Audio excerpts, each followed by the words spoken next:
Okay. Yeah, we'll take this. We'll take this when we're in the live stream. All right, so we're live now,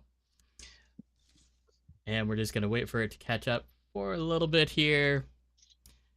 I'm only mentioning it because they're calling me out and they're calling me like Alex, so that's a little bit problematic.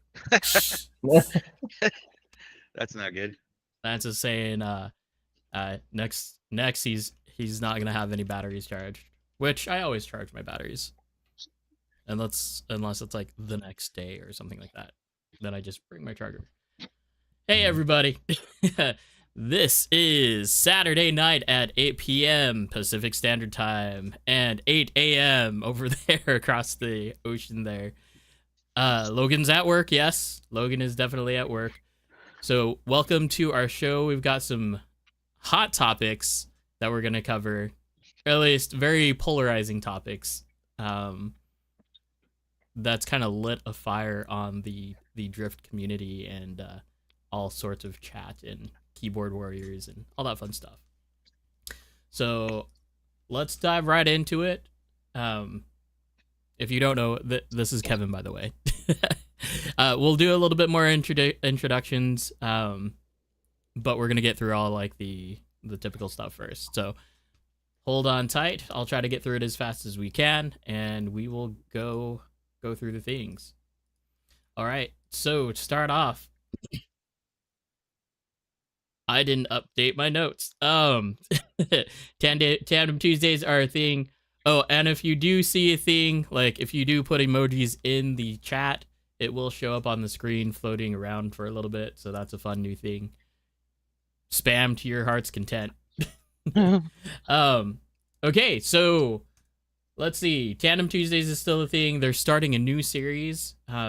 Actually, is it a new series, Logan, or is it just seems like challenge? right now we're just kind of just going by ear. We didn't even run a bracket last week, so I think everybody's just kind of trying to chill out a little bit. Right. And then it, as far as I understand, they're doing like tandem battles or a battle system right now. we didn't even do that, to be honest, so Challenge bracket. who knows? Show up on Tuesday and who knows what could happen. Who knows what can happen? Hopefully some kind of a tandem battle action. I think this was the first week that I've gone up there and it wasn't a competition. So I was actually able to drive. I'm glad you got to do that. It was a good thing. April 12th to the 14th, the Northwest Model and Hobby Expo in Monroe, Washington. This is the last one. They're trying to find a person to run it. Random thought. I also saw a pop-up on Facebook that said someone's trying to coordinate a show over in Portland or something like that. I don't remember who it was. Import Expos, May 11th. We still haven't heard anything from that, but it is in the Oregon Convention Center. June 8th is Slammed Enough at the Expo Center. That's the normal place. Still haven't heard anything about that. And then, of course, October 5th, 4th, 5th, and 6th is Super G Worlds. All right. Logan, do you have anything to add to that? No, I think you got it all. Okay. Okay. If you do need anything from the shop, like if you are planning on ordering like any parts, RevD parts or Yokomo parts or anything that you can find on A-Main as well, and if you want to support the shop, go ahead and let Kevin know, because I'm sure that he'll order those parts for you. Absolutely. Do the whole shop supporting thing, because that's important. Yep. All right, so let's get into it. We've got Kevin. Kevin, can you introduce yourself a little bit, and then I'm gonna like totally slaughter you with a bunch of random questions. Sounds good. Welcome to be here. I'm Kevin. I'm one of the two founders of RCO. We make conversion parts and various other accessories for the drift scene. Yeah, we're part of the community. So where are you from? Or like where are you at right now? Oh, okay. And he glitched out. I'm in Dubai, so we're almost 12-hour time difference away. distribution partner is DS Racing, and based out of Thailand, and we're kind of a little bit global because I'm actually a U.S. citizen, but I've been over here for 11, 12 years now. Gotcha. Is it better over there? Seems like it's better over there. Better. Oh, you're getting into like the politics and the religion stuff. No, no. Yeah. Stick to like No. vacation. If I was gonna go take a vacation over there, is it worth it? It's worth seeing. It's Okay. worth seeing, but I'll say this about Dubai. In terms of living over here, it's opportunity. Um, it is a new land of opportunity. There's a lot of things to do here, a lot of different ideas to bring. It's building up. The country's only like 55 years old, so it only really started building like in the last 20 years. Vacation wise, yeah, it's cool. Understand a lot of it's kind of man-made. We are like, I describe it as if you took Los Angeles and New York, and you kind of smashed it together and dropped it in the sand. That's Dubai. So it's a fun place. It's a fun place. Gotcha. Okay. So we're going to go back to what I call the bag interview. So I have just a whole bunch of random questions that are spread out on my desk. Let's do some call outs too while we're at it. We just got Vilm coming in. Oh, I don't need this one over here because I can do this now. Watching from New Zealand. Nice. I think Oz is in chat as well. He's over in that area too. You guys are crazy for your time differences. Like, Kevin, I didn't feel so bad for Kevin because it's just 8 a.m. over there. Some of you guys stay up until like 4 a.m. watching this stream. I am so sorry. That's wild. Okay. Kevin, are you ready? Fire away. Okay. What is your favorite motor position? Front, mid-rear, or rear? Motor position, it would be mid-high.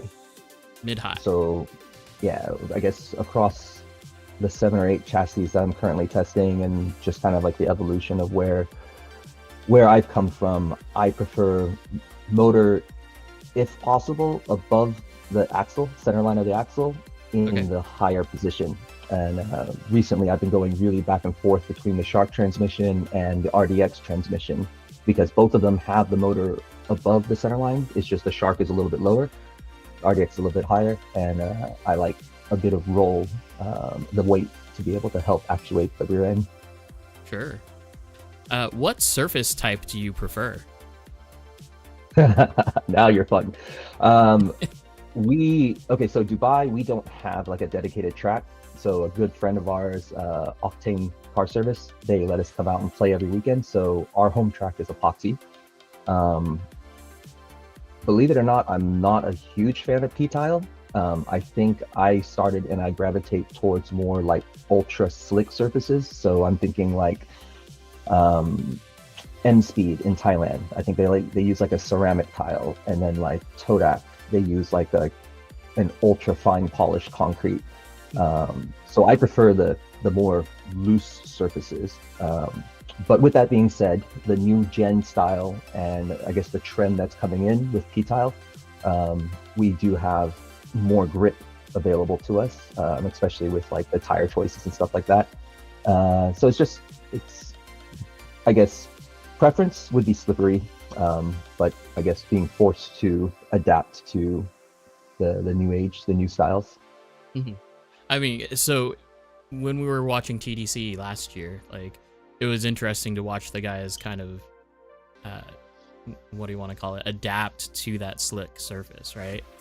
But it looks like they eventually figured it out and did fine. So it's just a mindset, right? A little bit. It's a mindset, and it changes what you can do. And there's certain things, and this will. I see you're segueing into a topic, so I won't pop the bubble. But I'll give you an example. Like coming from Asia, and when we came to Super G last year, Jeremy and I, like when we arrived, like we couldn't get our cars to drift. They were like touring cars, to the point where we actually like put spool diffs into the rear end to actually get the rear end to brake consistently for us. So yeah, so I think it's largely dependent on what the community wants the style to be. We seem to be shifting from, I'll call it like the old style, which would be like silky smooth, you pop and lock to 45 and then you open angle, and then you have like these really graceful kind of side-by-side tandems. And we're moving, I think, more to a more of an energetic kind of spectacle kind of drift. Not that that's bad. I don't mean anything derogatory by that. It's just we seem to be going to a, you know, like I'm looking at this coming Thai RCDC, and same venue, previous TDCs we'd be running like an LF3 comp, I think, and now we're running like an LF3 Phoenix. And when you see the difference between the runs from them, the two different series, the RCDC series is much faster. You were talking like super high speed pop flicks, you know, backies into corners, you know, being able to, on the slick surfaces, when you try to reverse entry, you dump all your speed and then it's unchaseable. But now you start seeing that style where, you know, people are getting really more aggressive. Ryu is a good example of that. I swear he's going to crash every time he drives, but somehow he keeps it off the wall. And yeah.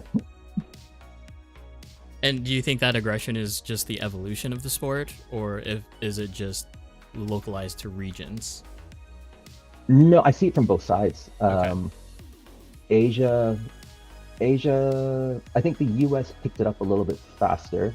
I know I've seen it in Japan. They do a thing called burning, because Japan had P-Tal first, obviously. But then what people found out is that if you crank your motor stupid high, like crazy RPMs, you literally can heat the tires, and with that, a different level of traction. And so I saw that happening over in Japan, and a lot of tracks saying, "Don't do that because you're destroying our tiles." And then like preparing for Super G last year, we went, the closest P-Tal track to me is RDA in Malaysia. And so we practiced there, and I was like, all right, a little bit more grip. My car was understeering a little bit because of the increased grip in the rear. All right, good, we're fine. And then we got to Super G, which from what I talked to with like Nick, evidently is the same P-Tile, but all of a sudden it was just like, why is my car not sliding? And I don't know if it's like due to like maybe the humidity, maybe just the evolution of the track, that kind of thing. But I think you see it standardizing, which I think is good. I think we still got to get Europe off carpet. I think some of them still run carpet. Carpet's a thing. It's fine. It's fast. It's fine. Really fast. Well, it is interesting, right? Because if you're comparing to 1-to-1, it's what we're doing is more like ice drifting than you know, asphalt, tarmac. I mean, rubber. you gotta. It's scale speed, right, Logan? Yeah. It's just interesting that it does seem like our preference. I mean, obviously, a lot of people like ice drifting too, but our preference is not. Something that I've observed is that in this sport, people don't necessarily try to just replicate what 1-to-1 does.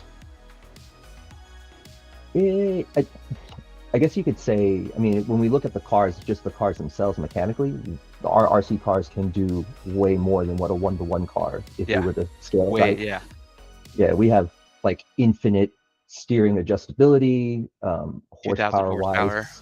Literally infinite horsepower, yeah. Like instant nitrous all the time, that kind of thing. But yeah, it's something that I think the everybody's kind of merging together. Everybody's kind of finding a happy balance point to say like, okay, this is a standard or this is a thing, and we're going to settle on this. And then I think effectively soon we'll start seeing more, especially this year. I can already say we're going to see more kind of East meets West kind of events. Yeah. more kind of like the big globals. I think COVID's now kind of like opening up or finishing up. Yeah. And I think you're going to start seeing a lot of drivers coming back and forth. Our team alone, we've got drivers on both sides, and we're going to be shipping them across the ocean just to experience. That's sick. Like kind of what we did last year. Right. Right on. That's, I mean, if we're gonna start calling tournaments worlds, then it is nice to have a little bit more of a world standard, or be closer to that, you know, of driving and of tracks and style and grip levels. And I mean, speaking to that, like to that level as well, like it seems like RCO is kind of like the international ambassador at this point. Like, yeah, that definitely seems accurate. The first, right? And not the first, right? But like not the first. But definitely like doing it big in that type of level, right? Because you guys came over here, competed, and then we had Canada, and hopefully we get more over here this year for competition. You will see more. I can say that. Last year was actually a scouting trip. That was the so here's how last year went. It was Mr. Wee and DS was heading over to Super G. I got a call saying like, hey, can you come along? And I was like, yeah, of course, you know, it's US, it's fine. And then quickly I realized, I was like, I hope I'm not representing Asia. And so in that case, I was like, Jeremy, come with me. And Jeremy's been one of our drivers since the very beginning. So he was joyful enough, and he came along, and so that was a good experience to see what the US scene and style was like. And then by the same token, that's where I met a lot of people for firsthand, including yourself. But Vittorio and I became quite good friends, and I was just like, hey, if you're not doing anything in November, December, why don't you come see Asia? And so I drug him through Thailand, Malaysia, Indonesia. And so he got a taste of what our styles are, and our surfaces, and kind of different, different philosophies. And then that goes into a whole another deep dive tangent topic about, you know, where the different regions are. So I give you an example. Like we're talking about, we'll stick to standardizing comps. So like RCDC, like the judges for RCDC, as well as all the ladder series, and as far as like even that extend out, these judges are actually like classroom trained, and they actually have to renew on a yearly basis. Jeez. And this keeps the judging standard stable. And in Asia, we have a couple of judges, and that's why you see, especially in the big comps, the same names popping up, and that's to make sure that standard is kind of kept. So you'll see normally one judge that has that certification, and then the rest of the judges will learn during that competition, and then that seeds down into like the local and the regional comps. And I can't say any more than that, but well, I mean that sheds a lot of light onto judging as a whole, right? Yeah. Like classroom style teaching for judging. That's a lot. We're like, watch FD a little bit, and you can be a judge. Yeah. At least at PDX. I mean, it's you by going. I give you a perfect example. Like we're going to be doing a competition in June in Malaysia, and Kent will be probably more than likely our head judge, and I'll probably officiate one of the lower ranks, one of the lower classes. And so I will get a first-hand session with him. And I'm pretty sure my judging standard's pretty high, but it's probably nowhere as near sophisticated as what they are, as well as like the style of judging. So a perfect example would be like judging a tandem run. So if I said, if you've got a lead run and a chase run, do you judge the lead run against the chase run? Or do you judge each run separately? And if you think about that, a lot of times I'll find myself I will go back and be like, oh, what did the lead car do? What did this lead car do, and what did that lead car do? And in reality, the judging should be kept to this run did the lead car run, a solid line? And if he did the chase car chase a good line? And if he did, who got the advantage? By going back and forth and flipping, saying, okay, this lead car did this lead car did that, and this chase car did that. What I'm doing is I'm separating, well, did the chase car actually have a lead line to chase? Because I'm focused on comparing. So it's things like that. It's like different mindsets. And then of course, in Asia, we weight zones differently. So like you might have, like if you saw the TDC track last year, like that first, the lights alone, I think were 6 lights.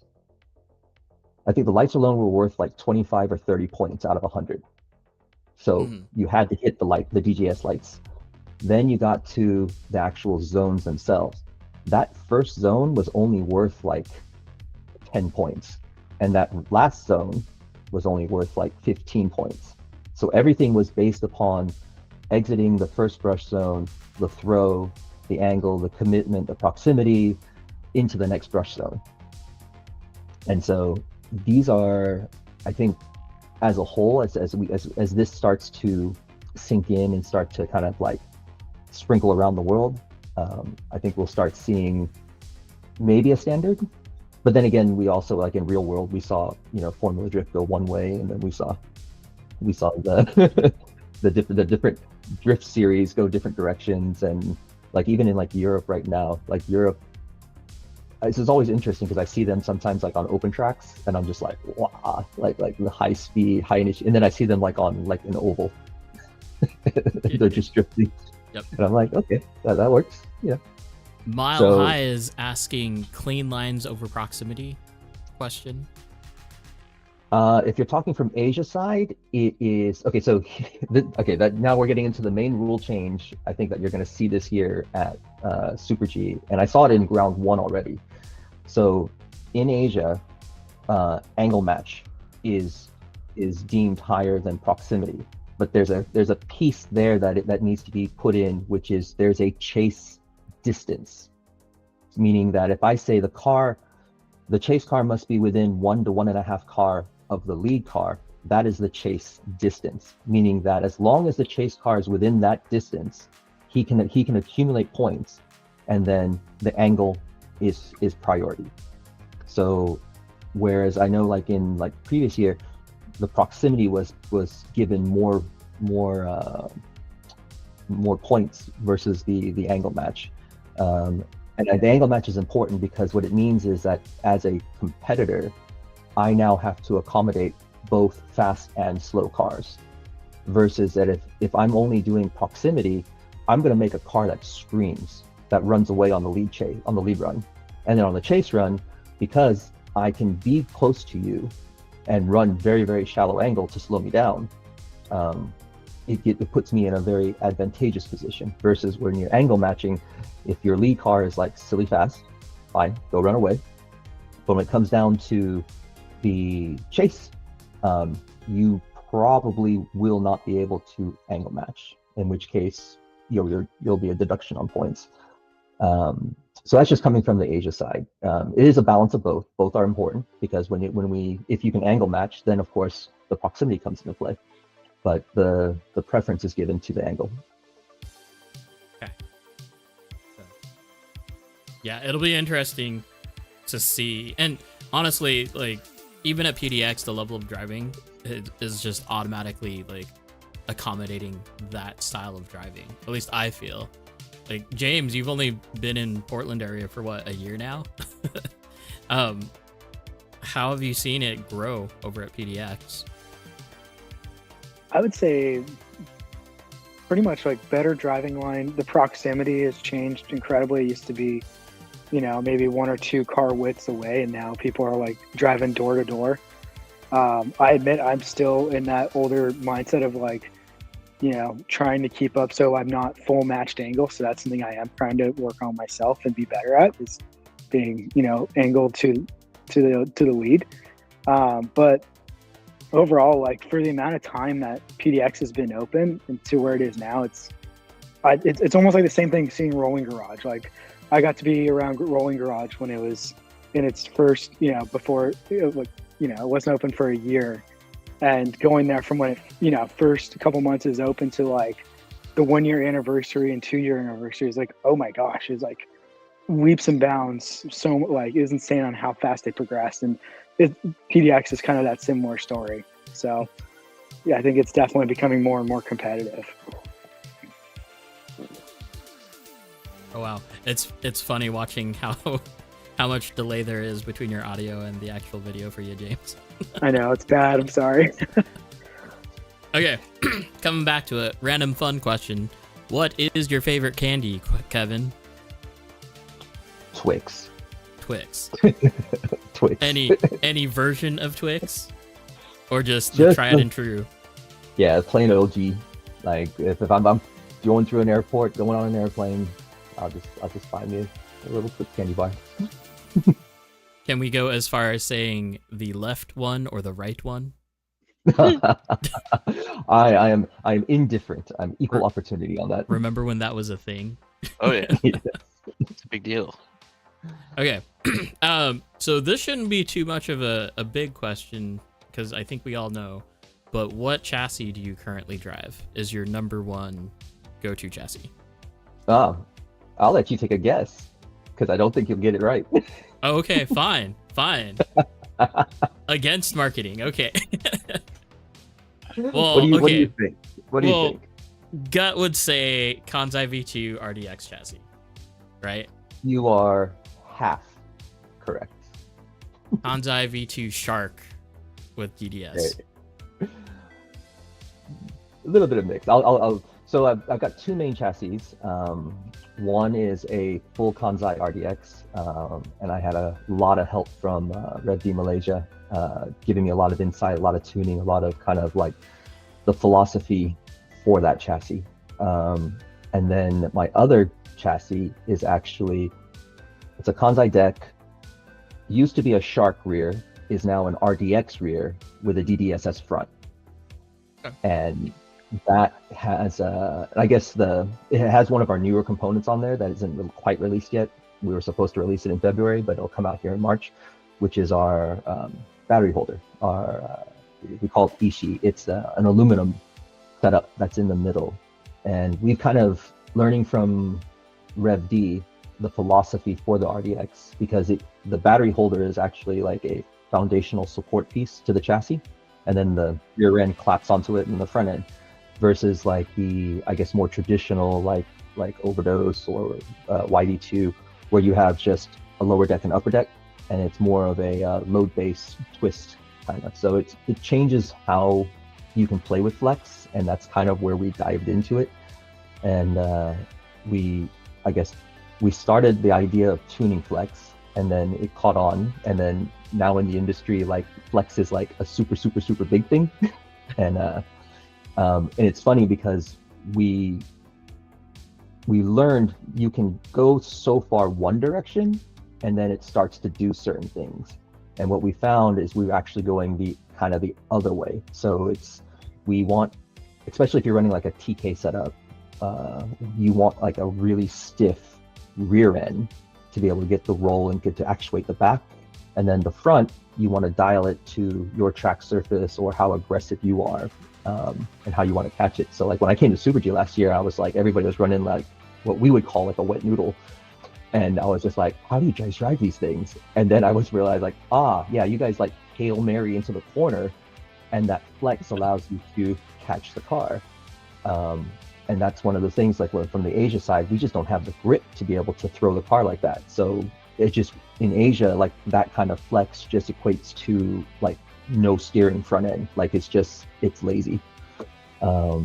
So again, I think you were starting to see with like the rules changes, and that will kind of start guiding and gearing towards how chassis are going to be set up, and how, I guess, how competitions will be run. I think it leads into a lot of how people are going to anticipate, like going into that corner, the chase more specifically. It starts with the lead, and that's, it's one thing where another area where it segregates between like what I've seen in like Asia and the US.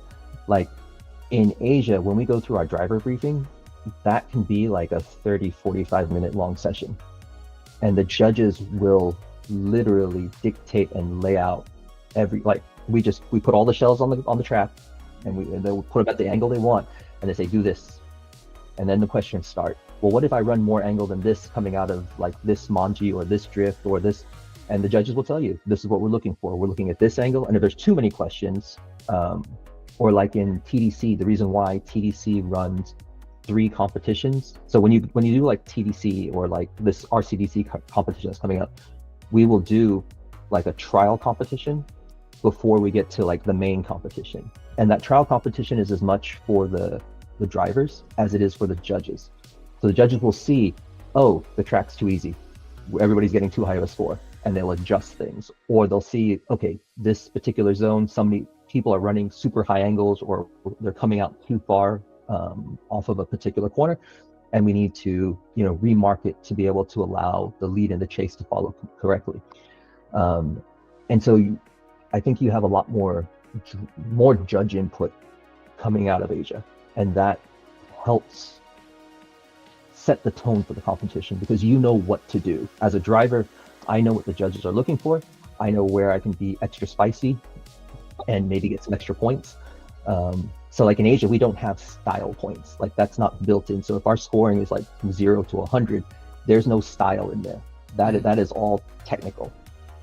Asia will give bonus points above that 100 if you do something spectacular. But generally that means that you've already run like a clean, 95, 100 point run. And in one particular corner, you were able to, switch early, for instance, going into a transition zone, or, into the main brush zone, you carry, additional speed and higher angle, as well as being able to carry that momentum through. So they'll give you points above and beyond. So that way there's no, I say, there's less discretionary points in the main scoring, which leads to, as a driver, you told me to do this, I did that, and if you tell me, you give me a score that I think is wrong and I contest it, we can have a discussion about it, and then you can clearly go back to the cameras and say, okay, well, we said we wanted this at this corner and you did this. Okay, we understand it. Versus what's a good example? Jeremy's run at Super G last year, his qualifying run. Like he ran his first qualifying run, he ran it very Jeremy style. We call it Pac-Man, where he's bouncing up and down. Asia judges don't like it. US judges didn't like it. So I told him, I was like, hey, just relax. Just think of one of our good friends, Quan. I was like, just think of Quan and run the most clinical lap that you could, right? No, nothing more, nothing less. Hit all the points the way you want it. And he ran this line that was like 10-15% slower than everybody else, but he made all the points. And we were like, cool, that should be like a solid run. And then it was like, I think he got like a 66 or something, and then like his second run was like a 70, and was like, okay, never mind.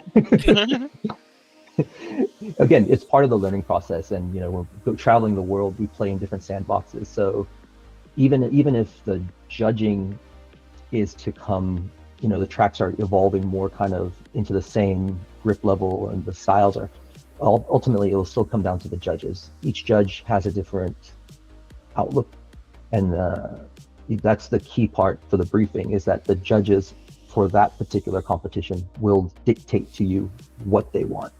And the more that we as a driver understands, the better I can perform to meet their standard. Jeez, that just sounds like the whole task of RCO right now just became infinitely more difficult. Because it's like now you have US, now you have Thailand, trying to break into Japan, right? Like all those different styles, all those different expectations.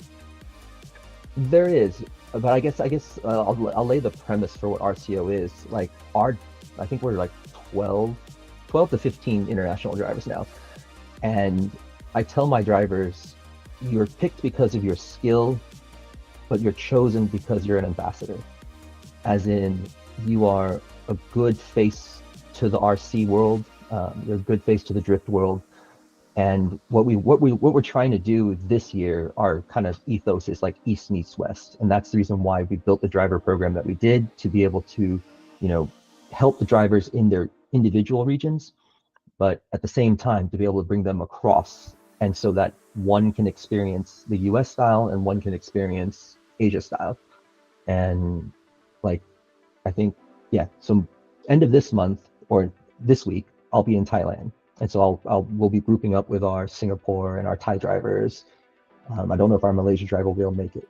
And then in May, we'll be back in the US, and then we'll be doing like a US meetup where we pull our US team together. And this is in preparation to, the end of the year tournaments and that kind of thing. So I can give the Asia side like, hey, this is what the US could be. We don't know yet. And as far as going back to US, I can say, hey, you're coming over to TDC Malaysia this year, and I know exactly what that's going to look like, so be prepared. That kind of thing. And yeah, I mean, at the end of the day, competition I think is good because it helps build standards into the particular communities, but too much competition can be equally bad. Like if it's, too much head to head, too much aggression, competition should be fun, right? With it's none of us are, I don't think any of us are making livings off of this yet. So it's just keep it light. We are serious. We do take our competitions, but at the same time, I should be able to, walk away, shake my opponent's hand, shake the judge's hand, and yeah. So Checkered Pass, or Chris, who didn't show up on Friday, is asking, so would it be a fair assessment that Americans are power hungry about speed and Asia countries are all about style, are about the style? No. It's like you'll see this coming RCDC in Thailand. You'll see something very similar to what US is in terms of like speed. Like it's we took a look at what last year's was, and it was almost like, wow, this is like touring with like a sprinkle of drift on it. I think it comes down to track layouts too as well. So a lot of like the older style tracks, I call them spaghetti tracks, where we're consecutive corners, different corners, but they're consecutively linked corners. And Asia, since as far as back I can remember, we have sections on the track where we actually allowed to straighten out. Like we're actually allowed to like brush zone 1, we come out, we're actually straighten, pick up speed, and then there is a very high commitment zone somewhere on the track. There will be a point where the judges are basically like, yeah, you're either going to go full send or you're going to do this kind of like weak little like dinky drift into the corner. And if you do the weak one, we'll give you some points. But if you do the big one, we'll give you extra points.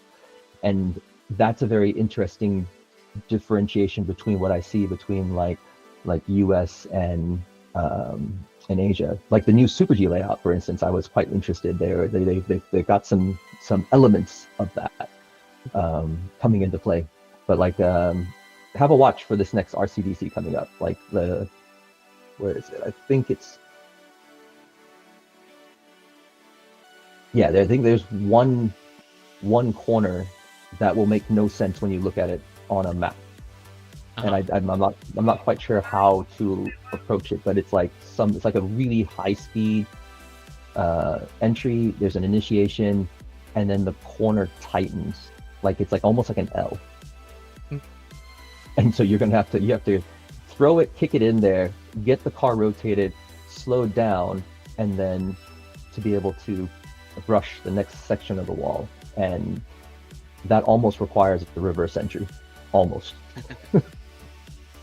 So how long or how far in advance do competitors get to see the track layout?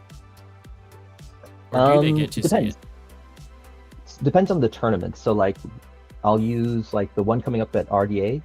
RDA normally like a week before the tournament. If there's a track layout change, it'll be changed, and then all the competitors can like go check it out like the week before. Something like TDC, our tracks are generally, I want to say it's more than a week prior to the event that you're given the layout. And then you have other competitions like this RCDC, which is going to be like, show up, figure it out. Now, is there any stigma behind like, oh, it's at a home track, like they shouldn't be driving this track, or are most of the competitions held at like some sort of remote location where it doesn't really matter? The big competitions are almost always held in some kind of remote location. I think that's by design to kind of level the playing field. Obviously, your regional or your local community tournaments, those are going to be at your local tracks. But yeah, anything, I mean, RCDC, as far as I know, has never been held at a one of the set arena tracks. The TDC has always been moving, especially now that it's not just contained in Thailand. So at least when it was contained in Thailand, I knew what the surface was going to be like. And now that it's shifting countries, it's any guess. So yeah, so the bigger tournaments, they're not held in a set track. So everybody's kind of on the same, as far as like figuring out the surface level and the track layout, everybody's kind of on the same page. I like that. I wish, obviously we can't really do that yet, but the idea of a place where our big comps are all at like a hotel or a conference center or something sounds pretty good. Yeah, No birds. I would give you.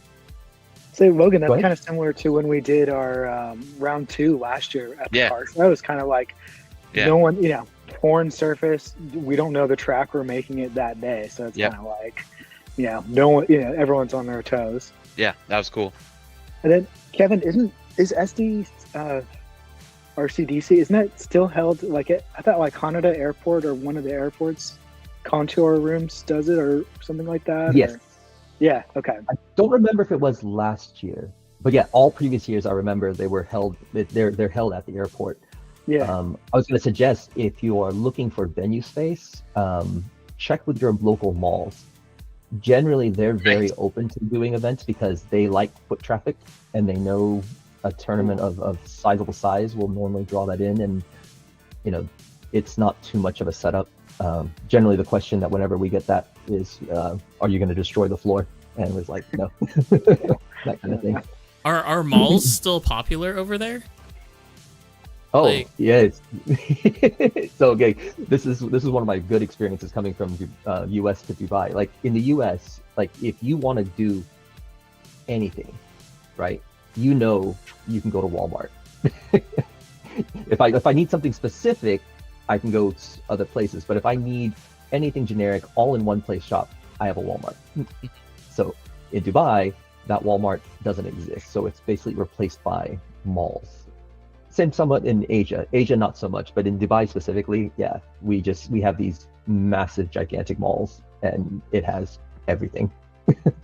Oh, I believe it. Yeah, because like when I think about the malls that are here, the one in Albany's dead, and then Yeah.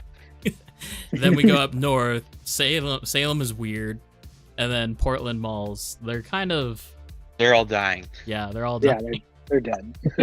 So yeah, Sounds like a maybe great maybe we opportunity. should do Yeah, that. that's what I was thinking. There is a mall in out where by the track where I live that's largely empty. So I'm sure we can figure something out there. That would be cool. I'll have to look into that. The one near Nike. Yeah, Cedar Hills. Yeah, Cedar Hills Mall. No one would be ready for that surface, or any mall surface. That'd be hilarious. That would make it fun. You said LF3s, Kevin? Phoenix? Yeah, Yes, this coming.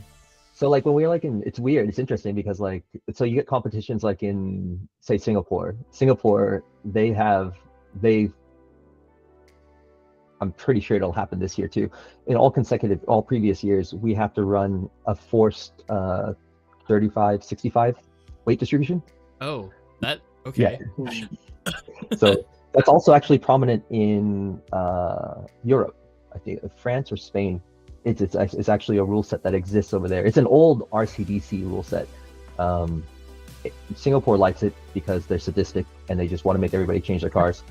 And but it introduces a much different style of drifting because you don't natively have that rear traction.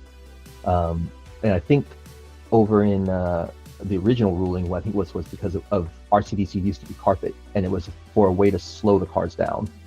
That makes sense. Makes a lot And of so sense. it's one of the reasons why, like on the Kansai chassis, we made that sliding battery tray. That's literally why that exists, is because when we got the RDX, to get the RDX into a 6535 setup was not easy. Like you had to sacrifice like your ESC fan, your motor fan. you had to take a whole bunch of weight off the back end. And so when we were doing that, I remember it was like DD and Marco.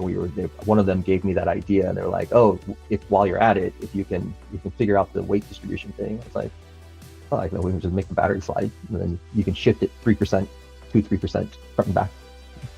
And did that give you enough clearance to make the 6535? Yeah.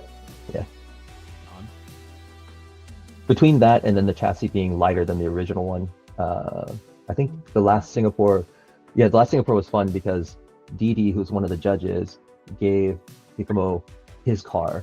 He didn't practice or anything. He just like literally walked into the competition and then he swept it. And he's like an old school driver who hasn't been there for a while. So it's like it just shows you where, you know, the chassis have come, the base chassis. Like I think the RD2 has been getting a lot of popularity. That's one that we're looking at. I think even the MST MRX, Really? they fixed, I mean, the back end I still don't know about. We're waiting for ours to get in here to test out, but I know the front end, from what I've talked to people, they fixed the acronym on their wipers, so it's now more in line with like what the Asia stuff is. And of course the RDX, you know, that came out of the box swinging.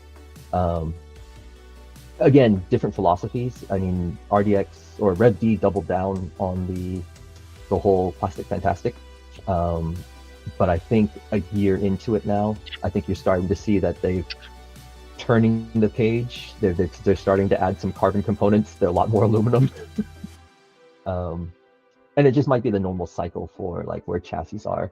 But I think eventually, yeah, we're going to get to that point where somebody's going to offer like an RTR.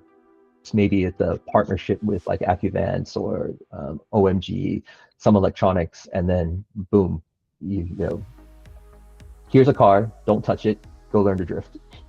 So this is what we actually started talking about before the show started, right? Like, so that's an interesting topic, because it's like we're getting to that point, and we're already to the point, right, where we have RDX Master Series coming out, right? It's like very, very strict rules in terms of what you can and can't. It's a stock class, right? Yep, stock class. So, and it's very, very stringent on the rules, and then there's like an open class that has certain parts that you can run, but it's still a very limited run of what you can and can't do. James, I guess before today. Yes. Yes, before today I would have been very much in that class.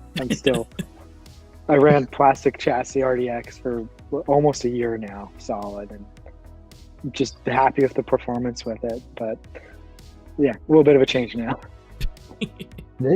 It's good. I mean, the likes of like DD, Jay. I mean, there's a number of drivers that have taken that plastic chassis and just done things that you wouldn't think about, including the shocks. Like, especially when like DD came out with like his ultra super lightweight, like 1,200 gram.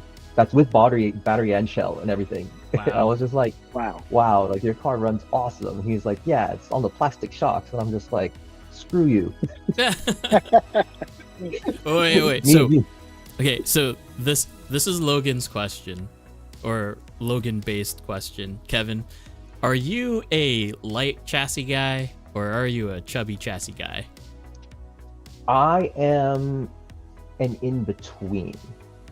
So, again, this is going back to like real cars, right? We talked about, you know, the RC cars having like infinitely more power adjustability than like a one-to-one car.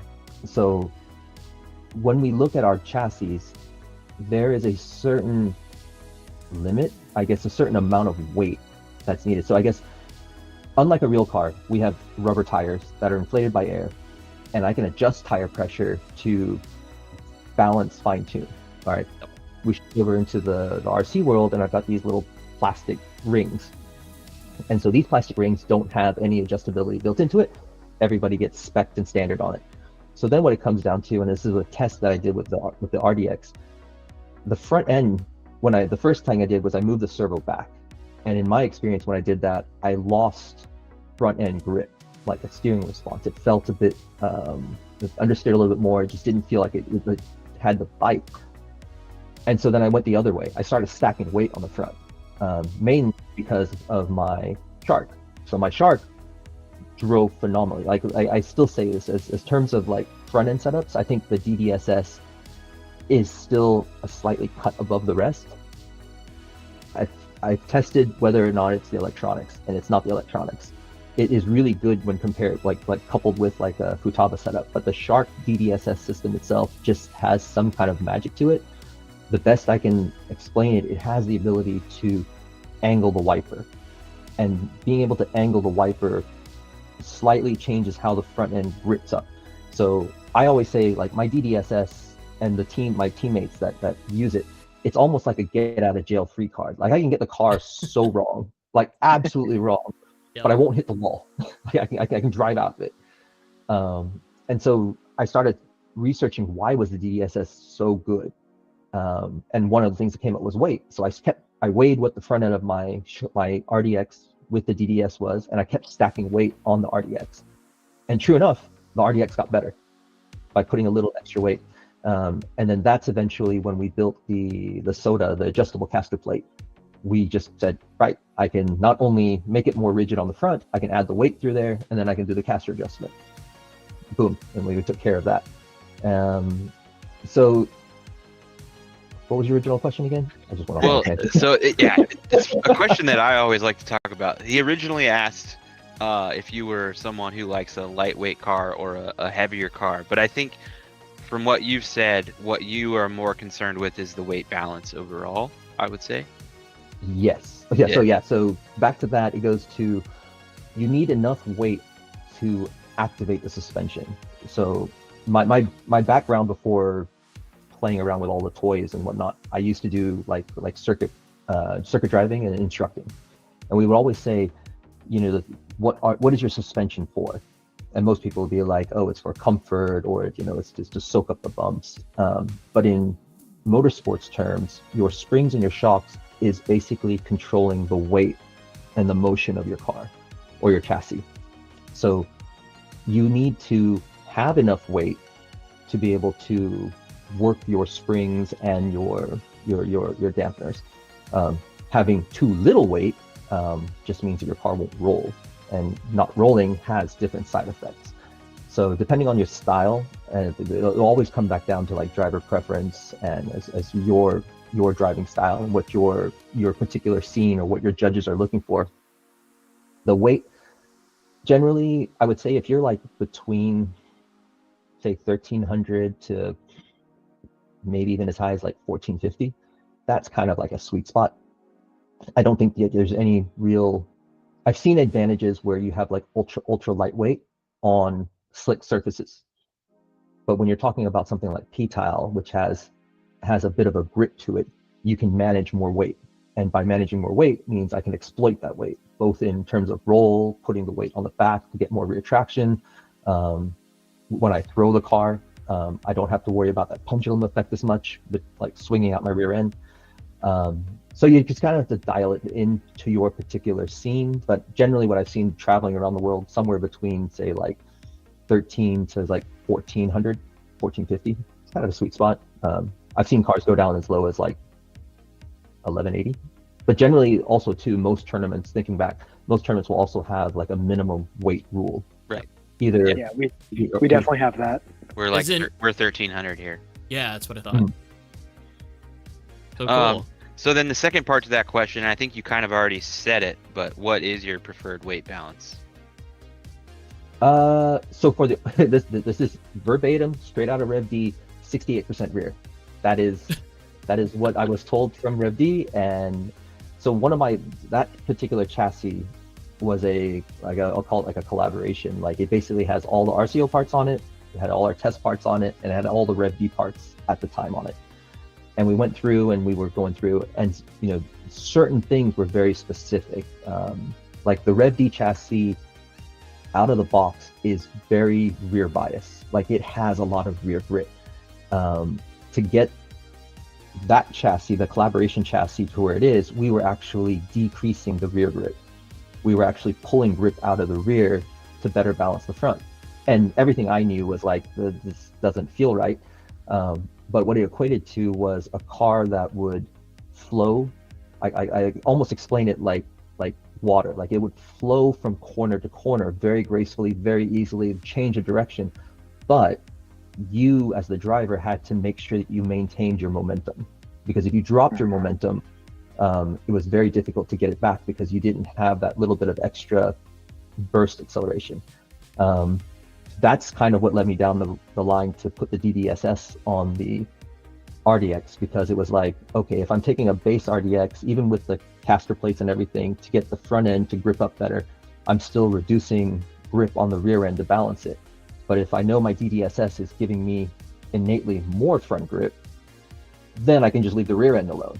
And so what you'll see on that particular car, like a really weird spring setup, like I'm running like a stiffer front spring, but then I'm running like an even stiffer rear spring, which generally normally my rear spring is quite soft compared to the front to make the balance happen. But yeah, to answer your question, it comes down, I think, a lot to balance. Like if your car, I think as you're going through the learning phases, we like things like heavy turbo, heavy boost, grip, burst acceleration.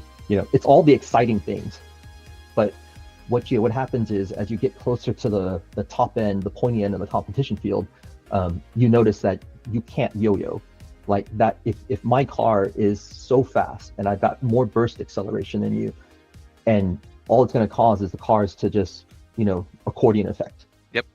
So to be able to keep that really, really tight, you have to learn, balance is one, little tips and tricks. Like in Asia, recently there was one, we call it the bunny hop.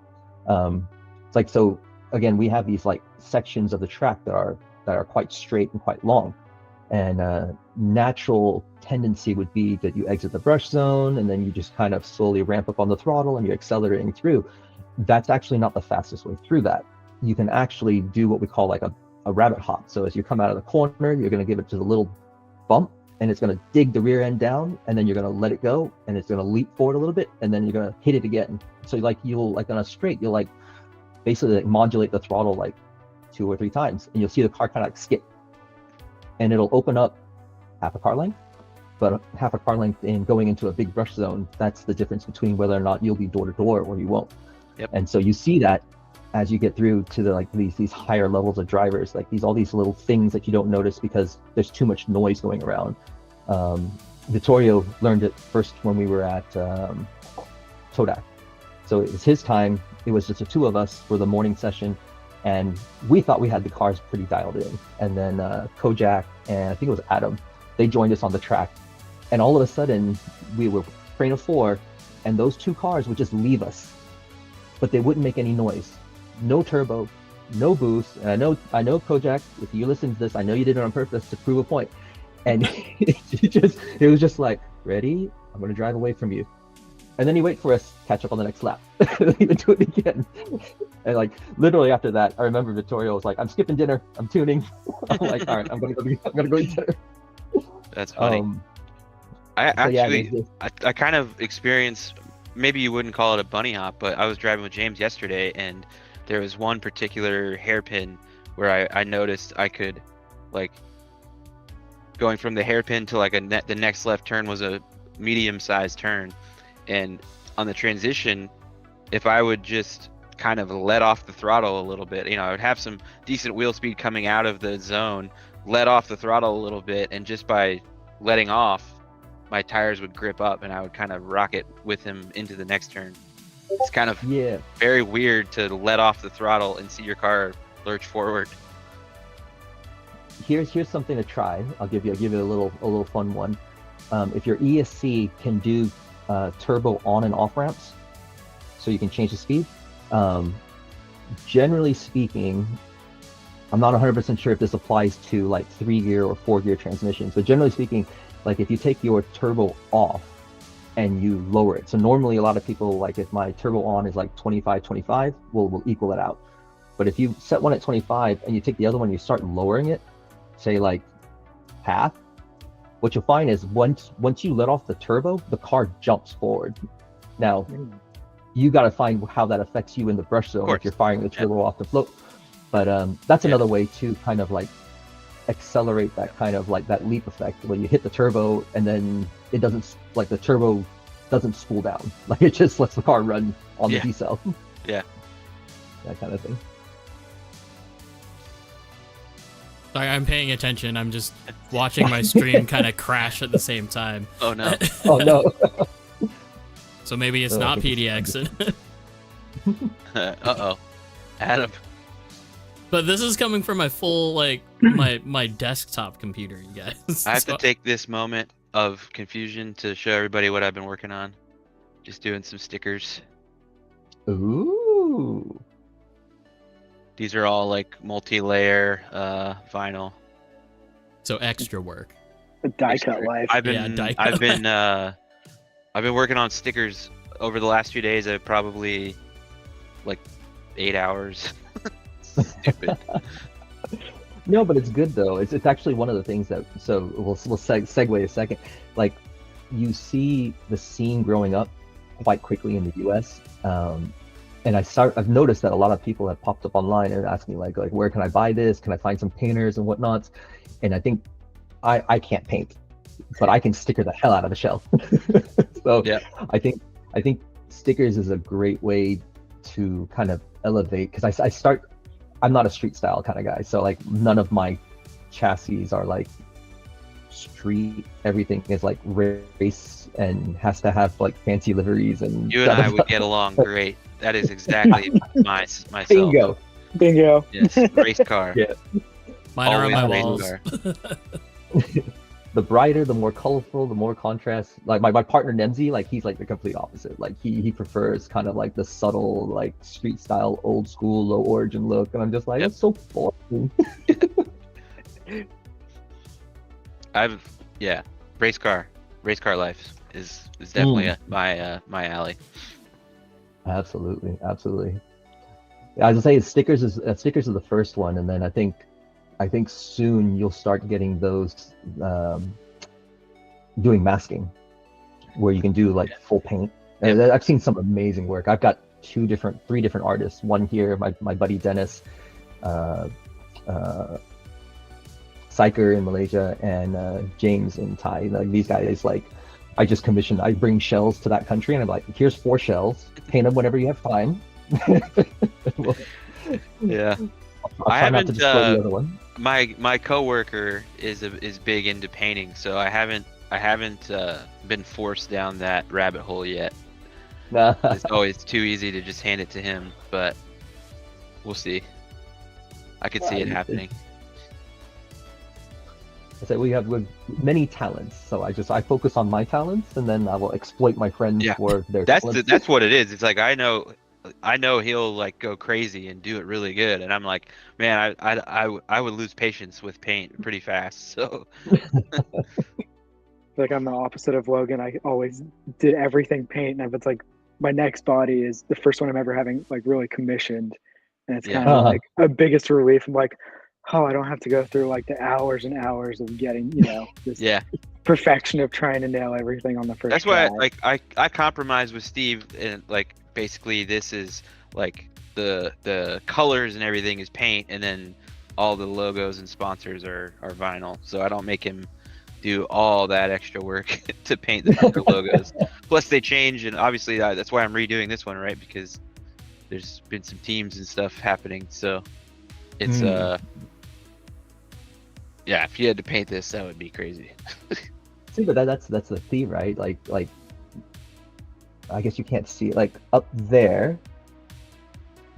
Yep. And then on the other wall, there's probably about 20 unpainted shells. Oh my god. So this game we just go into rotation, and this is not including what I have parked in other countries waiting to be painted. So it's good that it's how I support the hobby, right? So Yeah. I paint a shell, it lasts 3 months, and then I get bored of it, and then I go 3 buy another months. shell. Yeah, that Oh. we definitely diverged there because I only have two bodies and 2 chassis, and I like if I think of buying another body, I'm like, but I already have one, so you know what I mean? I don't need one. See, I'm the opposite. I'm like, oh, they just came out with an S2000 shell. I don't have one of those. Here we go. Too bad. Chris is asking, speaking of bodies, what's Kevin's go-to body and how much experimentation has gone into which bodies do what? Big body, Oh, four-door versus GR86. Yeah. La-di-da-di-da. So going with style, going with new gen, one of the key components, and anytime I've been in a comp, is the switch and the commitment, and that your body will have an effect visually for the judges. So shorter shells switch faster, big shells switch slower. Now the switch speed is actually the same. There's no difference. It's just visually. And then the shorter shells, especially ones that have like low overhangs, these are great for wall brushing, placing the car. In the old days, it used to be the big 4-doors because it just meant I didn't have to get the car very close to the wall. But now this is all changing. So like in Asia, we use like the DJS light systems. Mm-hmm. And so there's like, not only do I have to go brush, but there's an actual point on the track that the judges say, like, I have to hit this point. And that's the reason why you see a lot of Asian cars have these massive wings on the back, because it puts a point way out in the corner that might clip the light for me, as long as there's no fencing. But yeah, so like, I guess if you were to look at, I got one next one. So Example. shells like I love.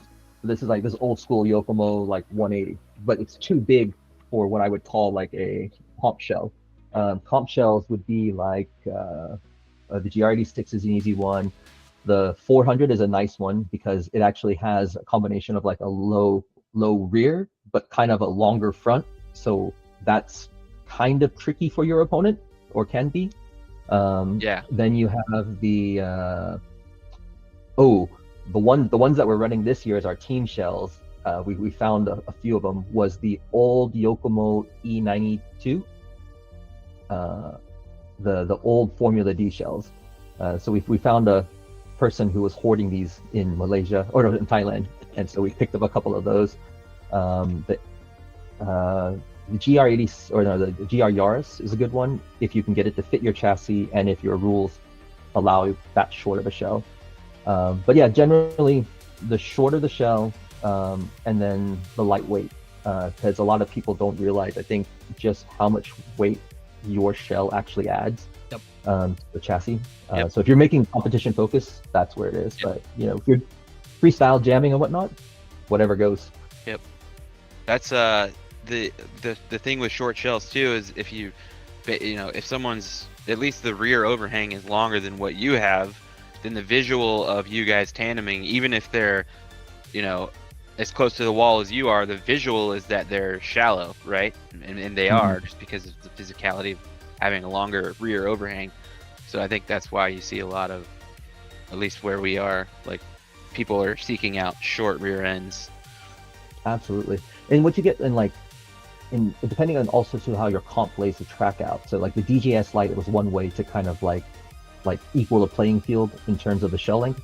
But like if your track, if you have the wall and then you have an inner line, right? And your judges are basing on wheel position to that inner line as opposed to rear of the shell to the wall. That also too can help eliminate the shell selection. Right. Ultimately, at the end of the day, unless you're like, I don't know, Ryu and Kosei and that level, like, run what you want, be happy. That's the way I look at it. Whatever makes you smile, go for it. And you can also mix it up. If you run a giant 4-body, you can make somebody's life hell too, because I think Good. Anymore for the most part, I would say that most of the like super drift regions, everybody's kind of wise to the short body shell thing. So like, you're your major competitors are all going to be running something pretty close to like 430 long. So Absolutely. What you Sorry. got, Adam? Sorry, I just decided to start recording because we're dropping frames like no other. So, oh no. Oh no. Maybe it's the Dubai connection. Maybe it's no, I don't know what's going on. Like, apparently my streams have just been suffering lately. It's not the computer today, I promise you that. It's the man, dude. The man's trying to. Mr. Google is trying to put us down. No doubt. But yeah, I'm watching my. And now they're complaining about music. Okay, thanks, John. Hold on. We will fix one of those two things because I can't fix both of them. I have my bit rates like locked in at 12 megabits per second, but it's being dumb. It's like spiking up to 20 for some reason. Anyway, okay. So, as in upload speed. So going back to it, we were on chassis a little bit ago. Matt in our Discord room, which if you haven't joined our Discord room, let me actually post that here. Go and join the Discord. We're going to be hitting up Roast My Rig later tonight because we always do. It's Logan's favorite spot on the on the channel. But Matt is asking if you could design your own chassis, your dream chassis, from the ground up, what would the main selling points be? That's from what's available today. Oh, okay. I'm not going to answer it fully because I'll drop that we are working on something. But the key things that I think that are one, wheelbase adjustment. I'm not talking like M chassis to like full scale, but I think designing a chassis that has basically like say 3 to 5 millimeters worth of variance is quite good because I think a lot of us don't like moving our lower control arms to make our wheels fit. Right? So if I'm switching shells and I can just slightly vary the wheelbase, that's one. Flex will always be a thing.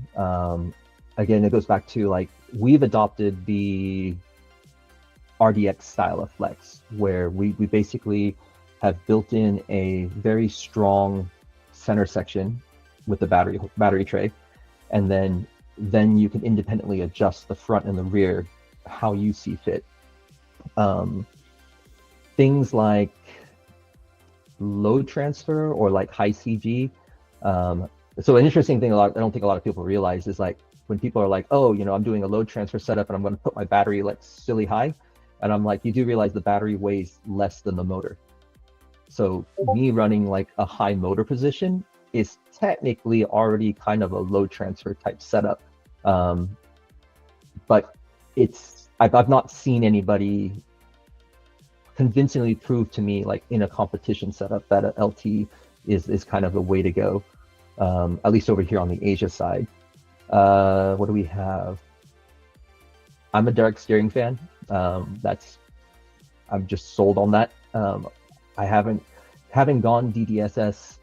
I've not been able to get any of my bell crank setups, whether it be the RDX, the Rev D, Flygrax, to kind of give me that same kind of like feel. Now, it could be that I'm just like, I have a safety blanket around me and I just love that amount of grip on the front end. I don't want to let go of it. But yeah, that's kind of where we're paddling down. But yeah, I think what we're seeing is we're seeing like a convergence really on a lot of like the chassis designs and that kind of thing, because at the end of the day, toe is toe, camber's camber, and caster's caster, right? And we do have some things like the TK setup, which does change certain parameters. I mean, back in the day, my MC1 had active toe. As I got further along, I moved away from it because it wasn't predictable in every scenario. TK is technically anti-camber. That I have quite liked, and I've adopted that. But in doing so, I run spool now. And a year ago, I was like CLSD everything. That's life. So I've slowly transitioned to different, like I've got a dialed setup that I particularly like. It's not for everybody, but I think that comes parcel with when you're talking about chassis manufacturers like the Rev D, RDX. There was a philosophy that came with that, and it depending on how you looked at it, it was like this is rubbish, or it was like, okay, wow, this is kind of cool. If you took it and you said this is Japan's way and their style, and you kind of took that time to explore it, it gave you something back, whether it be an insight or something new to try or new learn. But if you took it and you said, I want to drive my way with it, it kind of fought you. And especially when we start getting to like grippier tracks, the car exposed like a real heavy understeer. And I think that's why it didn't catch on quite as well in the US as it did over here in Asia. But I think as things started getting tuned up and hop-up parts started happening, and then it kind of came into its own entity. So yeah, I think that's, I'll leave it at that, because anything else I give, it will be saved for for something new. Can't give it all away. Coming soon. But I wanted to ask, because you said something very interesting. You said you switched from a CLSD to a spool primarily, right? So what, like, what was your, I guess, what were the properties of the spool that made you realize you wanted to go back to that or switch to that from a CLSD? So originally I started with an MST with a spool, and quickly learned all the things bad about a spool. And then when I switched to the CLSD, immediately I found all the things I think that everybody quite gravitates to. You get exceptional corner speed out of it. You get very good tight radius rotation, this kind of thing. Things that would be hindered with the spool. Going back to the spool, this was when I did that big write-up about the TK setup, and I sat with Jay, and he literally like walked me through it. Like when he explained me the TK setup, it was like a 20-30 minute long conversation. And then the first time I took the car on the track, like I almost wrecked it. And I'm just like, this makes no sense. But then as it started to sink in, I was like, okay, there are some key advantages. So like one with the spool, it forces you to learn to never let go of the throttle. So at any point in time, minimum, I've got 3 to 5% throttle in. Yep. And then coupled with the TK and how you can maneuver the car, literally it just went from, all right, so if I'm saying I want to initiate, right? Normally when I want to initiate, I might dab the brake, I might Scandi flick it. There's some manipulation that I would do prior to getting the car to rotate, and then I would then accelerate and then settle the rear end, and then we push the car through the brush zone. With the TK setup, literally all you did was just like more throttle. That was it. Like more throttle, the car opened. Like it opened very predictably, and then you just kind of went back into the balancing point, and then the car would hold.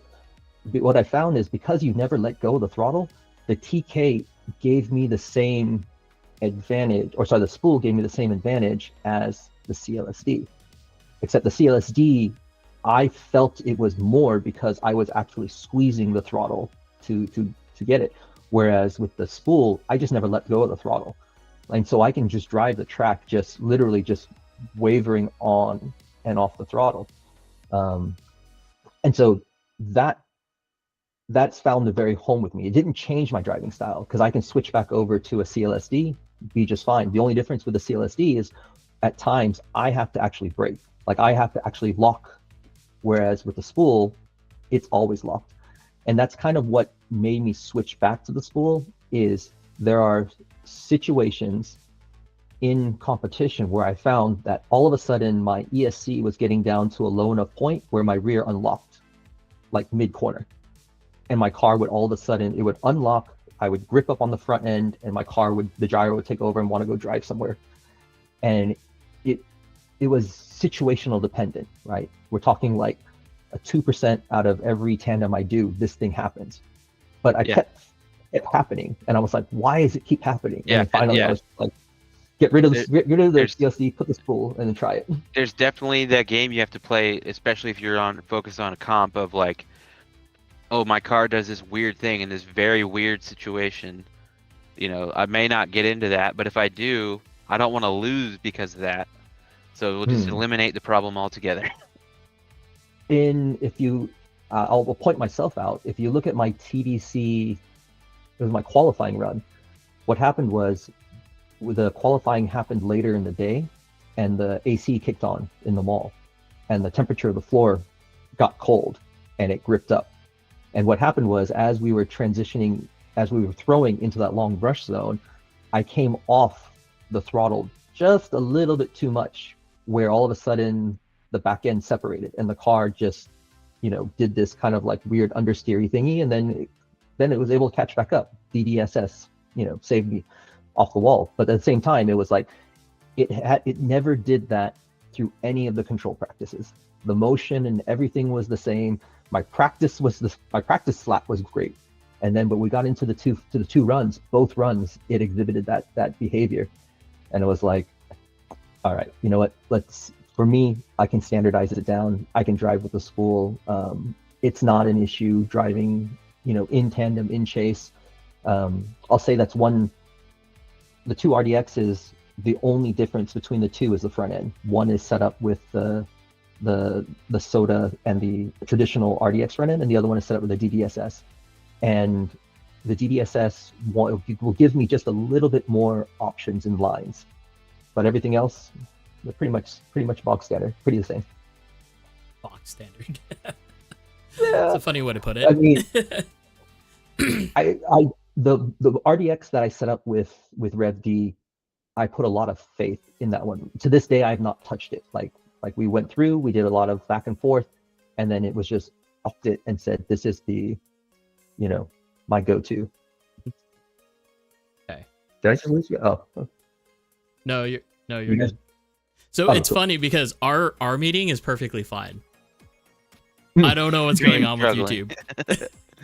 Stream is struggling. Ben Revel, I don't know who that is in Discord, but is asking, how many hours a week do you practice or do you drive? That's a very easy one. In Dubai, our track is only open 1 day a week on Sunday. So on a normal basis, 6 hours later today, I'll be driving. But other than that, it's when I travel, we get a lot more drive time in. But that's the one reason why we have such quite a big team. We rely them quite heavily to help us give feedback, kind of validate what we're seeing. When we do parts and we do testing, I will send them off on a trail and be like, go try this, tell me what you feel. And we'll take a sampling amongst the group and say like, okay, did it do what we think it's supposed to do? Did it not do anything? And so they're a big help in terms of development. And this year, it's kind of the reason why you don't see us just like chucking products out there. Like this year, we're taking time to really like put the Kansai chassis and all the parts to the test in the comp scenes in the various parts of the world. And then once we've picked out through that, we'll be able to say, okay, this, these are the things that we want to keep, and these are the things that we can change or deviate from, that kind of thing. So, I mean, that kind of begs the question, and you don't have to like get into it too much, but obviously it seems like your location in Dubai is contingent on something other than RCO, right? Oh yeah. No. RCO, like I said, is a passion project. It's something that Nemzi and I do. We talked about it. We're trying to open a track here. Rent is incredibly expensive. Yeah, I can imagine. Unless you go out into the desert somewhere. Yeah, then you deal with another set of problems. You got to air condition and all that kind of stuff. I'm in Dubai. I have a IT business, and that's the kind of like keeps the lights on. Sick. The RCO business is not I guess you would call us an NGO at this point, because pretty much everything that we make, we've pretty much reinvest either in our driver program or in R&D or testing out new stuff. Yep. We were talking earlier about materials and that thing and like the natural progression. We're getting to the expensive stuff. Like carbon is easy. Aluminum is more expensive because I have to do it in batches. So if I want to prototype something, I got to make like 100 of them. Yeah. And if I'm wrong, Yeah. those are all gone. But the hardest part actually is the plastics. Yeah. Like if we were talking about earlier about like Molds. making a full chassis, to make a rod end, like a ball joint rod end, that is Thousands. yeah. You have to make have thousands of them. You have to get more. It's not just that the tolerances to get one that is like that fits properly, that's not too tight, not too loose. Yeah, and then you're going into manufacturing just thousands of them. And that once you like, that is obvious. It becomes apparent when basically all of the almost all of the aftermarket manufacturers are making carbon fiber and or aluminum parts, right? Like, just getting into injection molding is a whole nother ball game compared to routering carbon fiber or even machining aluminum parts.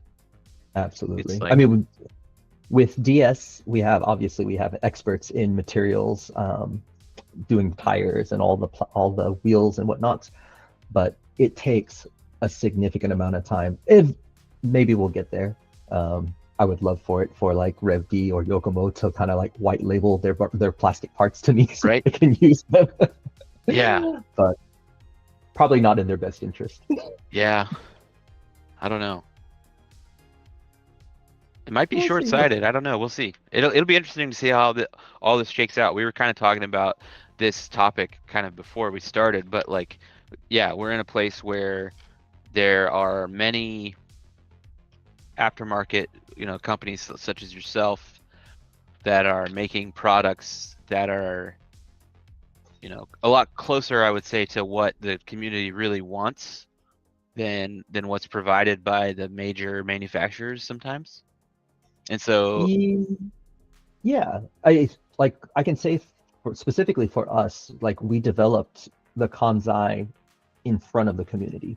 So a lot of like ideas that we had, those were taken from community, from suggestions, from, I'd like to see this. And then, then it's just, the design itself is I leave that to Nemji. I just say, make it look like a Gundam. Yes. You do whatever you want. I remember that conversation very clearly because that conversation started with, we're going to do flames. And I'm like, how old are you? we love the flame chassis out here. But just never.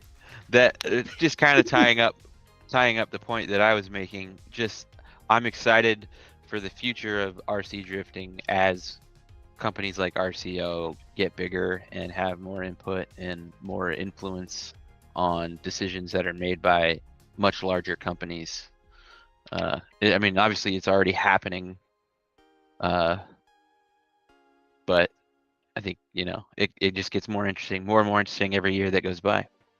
It will. When you start talking about, I guess if we introduce an idea or a concept, we can take it to a certain length or a certain path. But when you get a powerhouse like Yokomo or OD or Rev D behind it, and they want to run with it, they can take it to different levels. Vice versa, we're smaller, meaning that we're, I guess, not concerned about profits because we're not like a company, and we're a bit more agile. So you can see certain companies that can pivot very, very quickly. Yeah. I will say you get a bit of mixed bags. You have those that actually have gone through, tested, tried, true. You have some that are just like spitballing whatever, just putting whatever out into the market as fast as possible. Yeah. And then of course you got the big manufacturers that are, they're it takes a lot longer to turn that ship. They've dedicated to this platform and they're kind of there for the development cycle. But I wouldn't be, and don't take this as any kind of like crystal ball, but it wouldn't shock me to see Rev D come out with like a tuned RDX. I mean, it's in the evolution cycle, it makes sense for them. Yeah. They came out with the MC1 first. They were piggybacking off the YP2. Now they have this platform that's theirs. Yep. Everybody, I think, is kind of just waiting to say, like, right, when are you gonna drop all the plastic and give me like the factory spec? No, yeah, Whatever. it's totally time for the RDX to go to the next level, to the next tier of chassis, right? Like, if you're gonna compare it to any other, manufacturer, it's like, yeah, they're still at the RD with that thing, so it's definitely time to bring it up. Yeah, I mean, I guess the polar opposite would be the Glom, which has been like developed over how many years and how many very iteration of parts, and like so I'm working with like Chris the establishment on his Glom, and we're looking at things, and I'm just like, so are you version knuckle 1, 2, or 3? And is the preferred upper control arm version 2? And did you use the new 3 wiper arm, or are you, and like, but Ryu used the wiper system? It's like literally it's just like mix and match, but then getting like overdose parts is like next to impossible, at least in the color that you want. Right. No, they're pretty much out of stock on almost everything right now. At least that's what it seems like stateside. Apparently the drop is coming. Well, they've got a great business model. Like keep everybody waiting, and the lines will be there forever. Yeah. So we're equating this to the Disney Vault. That's what Overdose is, the Disney Vault. Fair. Okay, maybe not. Maybe that was bad. I think I figured out my streaming problem. We'll see if it holds tight. Maybe. What'd you do? I lowered the bit rate down to 9 megabits from 12, which seems to be doing better. But that shouldn't have been the problem. Right. My internet connection should be able to do that. No problem. Anyway, okay. So let's get down to the fire stuff. Oh. As we lose him. I'm about it. I'm about it. Hold on. We need to get Kevin back first. We will. You there? We will. Okay. Are you there? Yep. I'm here. Okay. So, Kevin, my friend, you started a fire on the Worldwide Drift webpage, like Facebook page and all the other pages about this so-called capacitor testing and all things. Yeah, that thing. Well, I mean, okay, there's the tried and true capacitor testing, and then there's the whole trace vector in the radio part. Let's actually start off with the capacitors, because I think that's more valuable than anything else right now. Sure. All right, I guess the best starting point that I can give everyone, we have to preface this. When we did the capacitor testing, the testing was, is there a felt difference? And I think a lot of what people equate to quickly is, does this make me a better driver? Yeah. And that's two very different things. I can tell you without a shadow of a doubt, without an oscilloscope, without an electrical engineer standing next to me, in my travels, probably 50 to 100 drivers now, having tested my cars, giving them different setups, say, drive it, what do you feel? Does it feel different? I've not had anybody tell me it didn't feel different. There is a felt difference. And then whether or not it made it better, obviously they're not going to be able to get that at that point, because there's so many different factors that you have to start tuning in, right? So like simple things like if you use a capacitor for filtering, it's going to soften. It's like equivalent to like increasing your driving frequency. Increasing your driving frequency means that your torque level changes on your motor. Torque levels changing your motor means that your diff, if you're running like a CLSD, acts different. So you have to invest some time to be able to dial it and tell, it's a tool, right? Yes. So those that will come to me and say, oh, I spent X amount of money on a ESC and it doesn't need a capacitor, I'm like, good, then you don't need a capacitor. But if you're going to come tell me it's like, oh no, I'll just pick on AccuBands. If AccuVant says, here's a $250 ESC and it's the best that it'll ever be, I'll be like, so why do people modify cars? Why do we put air filters and turbo kits and exhausts and whatnot, right? To lock yourself in a frame of mind to say that it can't be better, because for the sake of the argument or whatever, that doesn't rhyme with me. I'll challenge that, and I've done that. People have been like, oh, well, did you try this? Did you do this? And I said, no, I haven't, and I will try it. I will go. That's how I assembled something like that, right? This works. This is effectively like 2 Pulse Masters. And people will say, well, Pulse Master doesn't work. And I'll say, well, have you tried it? Have you put one on your car? If you want to have a discussion, we will have a discussion. This brings me up to I don't remember his YouTube channel. There was a YouTuber who just did a capacitor test. And I remember I wrote in the comment section, I was like, hey, if you want to go on a deep dive and you want to compare notes, I'm happy to chat with you. My comment got deleted. I was like, okay, well, so be it. Wow. Long story short, we'll start with these guys, right? So this was the original capacitor test. The story goes, as we were traveling through Thailand, Malaysia, Indonesia with Vittorio, we were looking at different capacitors, just understanding all of this. At that point, I did not have AccuVants, whatever. And so I thought after that, I was like, oh, let me go get a whole bunch of AccuVant stuff and let's go figure it out. And when I put it on the car, I felt a difference. And of course, I was just like, hey, here we go. And that's what started the fire. And then everybody was like, oh, you AccuVants, chill, this, that, da-da-da. And then it was, okay, well, go make your own. And I was like, well, I can. And the reason why I can, I don't know if you can see, actually, let me grab one over here in the corner. The reason why I can speak so eloquently on them is because this is where I came from before RC drift, drones. And these guys use power like you wouldn't believe. But the capacitor that we put on here isn't for storage of power.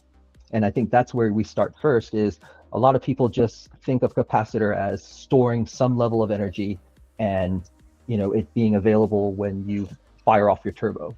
Yep. And there is a capacitor for that. So like your Racing, your Onasekis, your, I think it's G-Force, that type of capacitor, which I'm pretty sure is not what we call a low ESR capacitor, that stores energy. These are like, 16,000, 20,000 plus microfarads. These are the ones where you disconnect your battery and your car will run for like 15 seconds, right?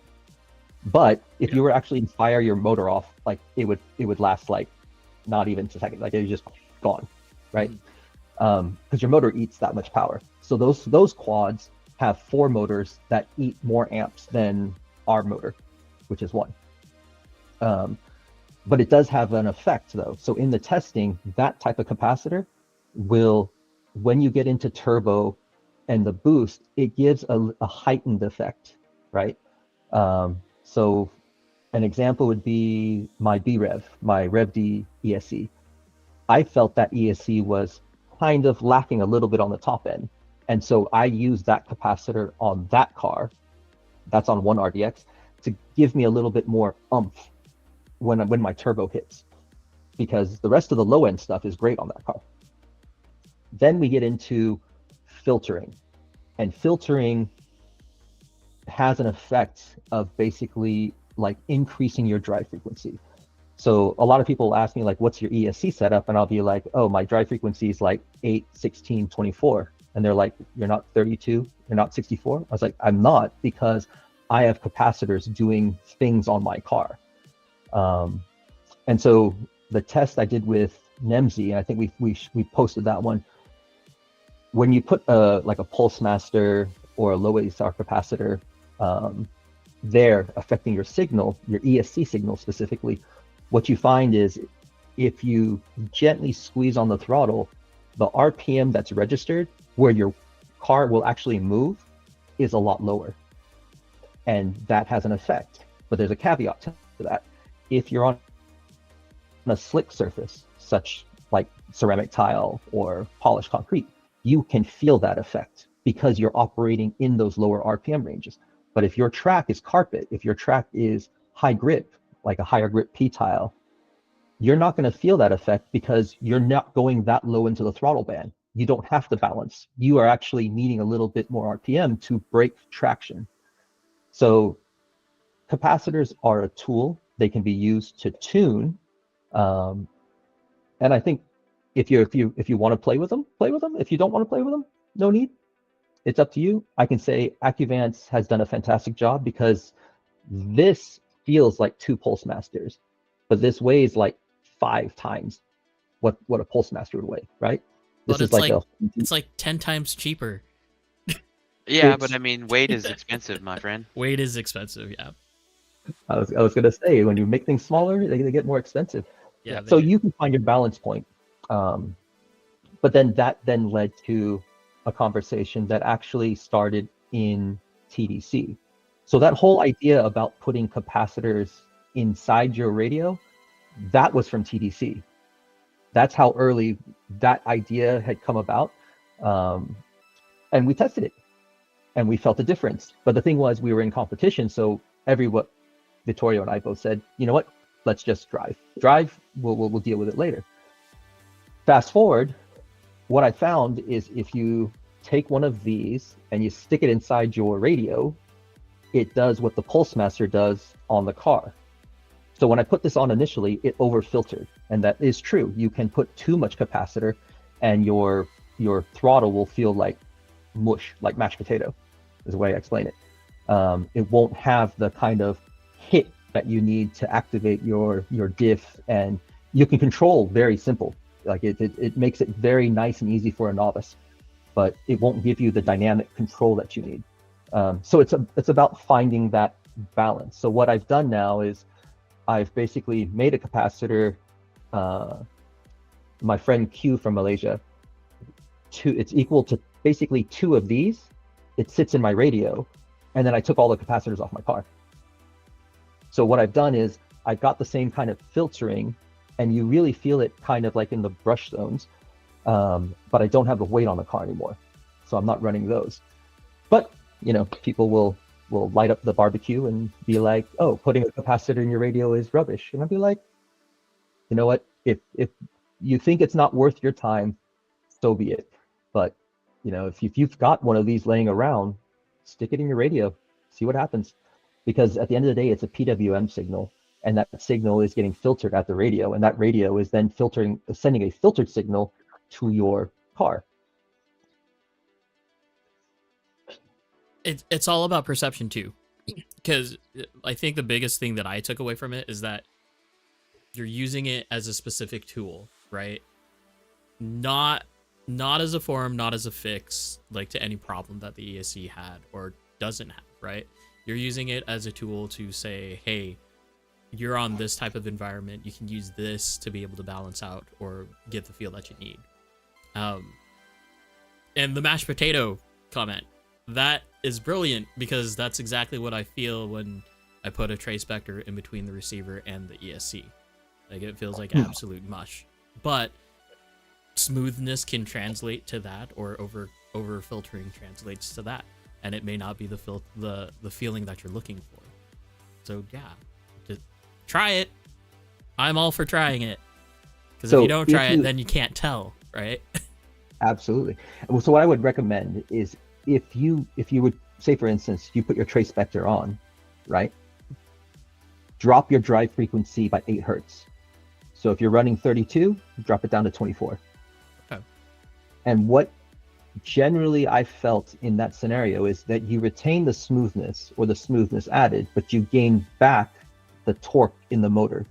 So when you need to manipulate, when you fire the turbo and to squat the rear end, it will. And that's the thing, is we are taking the ESCs and the motors, and we're using the electronic timing in there to move things to different parameters. Accuvance recently released their 64 hertz. The B-Rev does an amazing job. My old tried and true RPX2 with the smoothing, basically like traction control. I've always wondered, like, why does that my RPX2 with a 10.5 titanium type R shaft, that is like my gold standard combination. And I always wonder, like, why does it just work? And I think the answer is it's within the parameters that it was designed to, right? I'm not running my motor can timing super high. It's bog standard at like 25 or 30, whatever it is. The RPX2 is not some crazy different settings. In fact, I think the drive frequency on the RPX2 can only go up to like 16. Can't even get to like 24 or 32 and whatnot. Yet it felt smoother and better than a lot of my other setups that I've had to do a lot of manipulation to get there. The rev is very similar to the RPX2. It's just that all the numbers are done in a different calculation. So it's done in like a percentage change as opposed to like, like a set number, that kind of thing. So the filtering, again, across the testing I've done, people have asked me to do blind tests and real tests and whatnot. So far, people that I've tested with have felt a difference. Whether or not that will translate to anything, that's up to you. That's up to the driver. But to think that you can add something to a system and have no change, that's rare, right? If I'm putting something into something, generally something will change. Whether you can feel it, whether you're not can feel it, you can argue that part. But again, situational dependent. If you're on like carpet, you could put 10 capacitors on there. I bet you feel it. You'll feel your car won't go anywhere. You feel that your car will not break traction. It's just got way too much grip. It's just like mashed potatoes. So it's fun. I mean, I poke fun at it, jest in it. Like I said, I'm not affiliated to Accuvance. I do tons of testing on my own. I've done it with my drones for years and years. And we put it on the drones because we are literally like you're controlling 3 axes while flying, and we're controlling it with these like little joysticks, like we pinch, right? And so anything that can smooth that signal input and help me make sure the quad's not jittering, it's better. Because at the end of the day, we stick GoPros on these and we go chase drift cars and whatnot. So I need to make this image look better. That's what led us down that line to, okay, well, let's start putting capacitors on drones and see what it is. Now that I think about it, I should probably try putting a capacitor inside the receiver or the transmitter. I've not done that on this. But I mean, it's no different than so many other parts or mods or things you can do to a drift car, in that it's so much just dependent on the driver. Like, everyone's cars feels so different in the way you set it up and the way what parts you have and everything. Like, there is obviously a certain component of like performance that you need to meet to make it like competitive, but there's so much of it, like gyro settings and servo settings and all kinds of settings, where it just depends on what you're used to and what you like and how your brain processes the input that you need to give the car. Absolutely. I'll put it this way. Traveling the world, and even amongst my team, I will never be a top 32 finisher in RCDC. It's just not happening. There are too many new generation drivers, Kosei, Ryu, Lux. We're talking kids without the technical knowledge. They're just driving on instinct and feel and youth, and they are just dominating the sport, right? So the way I look at like a capacitor, or like if they were to give me their like car settings, would I be able to drive the car to their level? No, it's set up for them, and they have a different style, different instinct and whatnot. But if I have a tool that can basically give me like traction control, like basically I just kind of like turn up the knob like 5%, I'm going to take it. If it works for me on some tracks, why not? I carry 2 different sets of capacitors, this one and then the one that's basically double that sits in my transmitter, and I'll just, whatever suits me on the day on that particular track, we'll see what goes before I go jumping into my ESC and trying to like muck up all the settings and whatnots. So I mean, I guess that's the safe place to leave it, is just those that want to play with it and whatnot. Let's have conversations stations. Let's try it. See, give feedback, because the more feedback we have, the more knowledge base that we can build off of it. Those that just want to turn up the barbecue, then happy cooking. I like that. I like that phrase. I'm gonna use that. If you just Turn up want the to, barbecue. if you just want to turn up the barbecue, then whatever. You can have your burnt food. That's good. So Kevin, I need to ask. I'm assuming that you're into Gundam. Yes? Oh, yeah. Okay. Okay. Best Gundam. Oh, see, my favorite. See, I can't turn my camera around and show you the guys up on the wall. My favorite one is actually Zabi, not a Gundam. I almost want to grab it off the wall. Favorite Gundam. Ew. I'm more into kind of the old schools, the originals. The High New is probably my ultimate favorite Gundam. Steiner would be another one. The one that I have commissioned painting right now isn't actually even a Gundam. It's the Judge. I forgot the name of the rest of it, but it's the Judge. It's a third party, but exceptional looking model. But ultimate favorite of all my Gunpla, it's probably my Zabi. It's a resin based conversion, and it's just, when you take the Zabi, you don't paint it in red and you paint it in white, it looks amazing. Sorry, my whole favorite part of this stream is that we're using new gen, basically an equivalent to new type. Like, and it works out so well. Now the only thing that we're waiting for is like this civil war between like new types and the OGs. It's coming. I've actually heard, like, I've heard in different drift scenes where there are some conflicts. Even in like the US, somebody was telling me East Coast and West Coast, the styles differ. And then of course, Super G changing the rule set, I think kind of brings that more in line. Nemzi and I, we are polar opposites. Nemzi dates back like 4-wheel drive CS days, right? Me, I came in with like just before like the SX3, that era. And so I've got very little of the old day.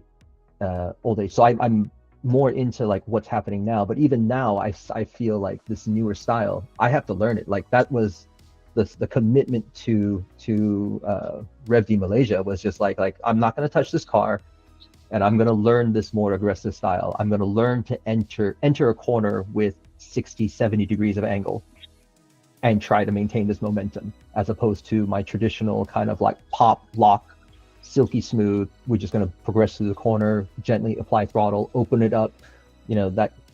And so now it's not only do I have to change, but the people around me who are driving with me, like either they change or they don't. And I've got some of my teammates that hate me for doing this newer style driving, because it's like I'm coming in at 70 degrees, and if you don't open at 70 degrees, you're coming straight into me. But that's I think it's part of the sport. It's part of the progression, and it'll settle somewhere. You'll get tracks and judges that will ask for this, and you'll get other tracks and judges that will ask for that. So it's a nice challenge. I mean, it only stands to make you better as a driver if you're able to adjust to different styles and judges and all that. Absolutely. When we went Super G, like immediately Jeremy and I were like, our shocks aren't set up to do this. We've got too much dampening in the shock. We can't pop. Like I was watching like Alfredo, Vittorio, Brent, like they would like catapult. That's the way I would explain, like catapult the car into the corner. Like it was going in with so much speed and force. I was just like, oh, that's not like a switch into the corner. Like the rear end is like launching first into the corner. And I was like, yeah, I want to do that. but I'm gonna have to redo my entire setup to make that happen. Like I remember I would touch Alfredo's car he was showing me, and I was just like, why is it so bouncy? But that's even how the RDX came, basically, right? Oh yeah. It's very, very loose, bouncy.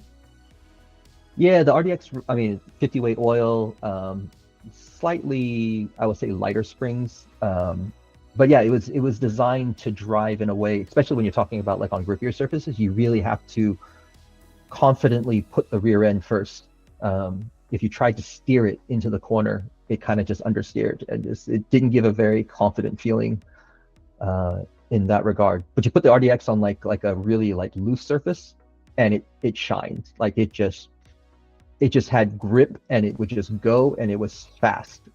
And so again, depending on where you are and which track you're on, it out of the box, it either just like it made you brilliant, or it was like maybe. Now, I want to ask you a question that I asked a few weeks ago, and it's just predictions on this year's SDC, because now we have people switching brands completely. Like Alfredo's driving for Overdose. We've got Miko driving for RevD still. We've got Brett, who's driving for Yokomo. How do you think that's going to switch up the field, or what chassis do you think is going to like actually kind of shine on top? That's an interesting question. We're going through the same thing with our in the Asia circuit. So like Ryu is RevD, Put went to Yokomo. So what I'll say is, I think drivers at that level, disregard whatever chassis they're on, they can extract a level of performance that is beyond, I would say, what is the norm for that chassis. As far as who comes out on top, I think it comes down to who can acclimate to the chassis and to the whatever rule set we're running. So I'm gonna highlight rule set, and I won't say anything more about that, because being able to accomplish the angle match and mix it with the style that SG already has, that's going to be an interesting challenge on its own. Like when we came to TDC, Miko was very comfortable at TDC. Like he just kind of fell into a style that was more to him, and he didn't have to fiddle around with the car so much. Alfredo, we all remember him going off and drifting with the locals, and he was just getting left on the starting line. Like his car had no traction, like it wouldn't go anywhere. But he managed, right? You know, he managed over the couple of days to kind of figure it out. So we'll say, I think the RDX, or say, okay, let's start with the RD2s. I think the RD2 is a very solid platform, but I think it's going to need a bit of evolution. Whether or not that evolution happens in time, by the time SDC comes around, that's going to be the question. You have aftermarket companies, you have, I'm sure Yokomo themselves will come out with parts and chassis and stuff like that. The RDX, I think, has an advantage. It's not been the, I would say, go-to in the US scene, but I think it is becoming a lot more prominent, especially now with like things like, you know, chassis, conversion chassis, whether it be like Kanzai or Wrap Up Next or the 80 team, where like this idea that you're not going to stick to an RDX, you're going to mash a whole bunch of things together to make what you want. So I would almost say it's almost like maybe it could be like a Frankenstein chassis that's going to shine on top. Maybe your factory drivers are maybe a wee bit limited because they are stuck to their brand and they can only operate. And if that brand doesn't fit that particular judge and that track at that day, that is what it is. But yeah, it's a good question. I don't think there's a clear winner amongst the two. I mean, obviously, somebody like Alfredo had been on the Shark chassis and the Shark and the Razor chassis for so long, like he could set one up blind, and now he's going through that development and that learning style again. So yeah. I could ask a more direct question. Is this the year that we start to see the Shark meta slow down a little bit? I think it is. See, the Shark is very interesting because the Shark is actually, when you look at it from a global perspective, the Shark is concentrated mainly West on Coast. Yeah, West Coast. I remember, how did I get into a Shark? I can't even remember how I ended up with the DDS. I remember when the DDS first came out, I was just like, direct steer, whatever. I didn't go beyond that. I forget. It was just before SDC last year. I was just bored. I was just like, you know what? Let me try this thing. And I still, when you look across like all the different type of steering systems, even the new 80 RDX system, the Shark, to my knowledge, is still the only one where I can actually control the wiper angle. All the other ones are fixed, like the RDX and the MC1, the original bell crank, those are at 3 degrees. I don't know what the new 80 is, but I checked, it's not adjustable. Slide racks, not adjustable. So when you take into account all the other variables and whatnots, being able to change all the Ackerman positions, the ball joints, and all this stuff, they're all capable, all have a different particular profile in terms of how it moves. But that ability to change that sweep, for me, I think that's what I attribute why my DDSS works the way it does.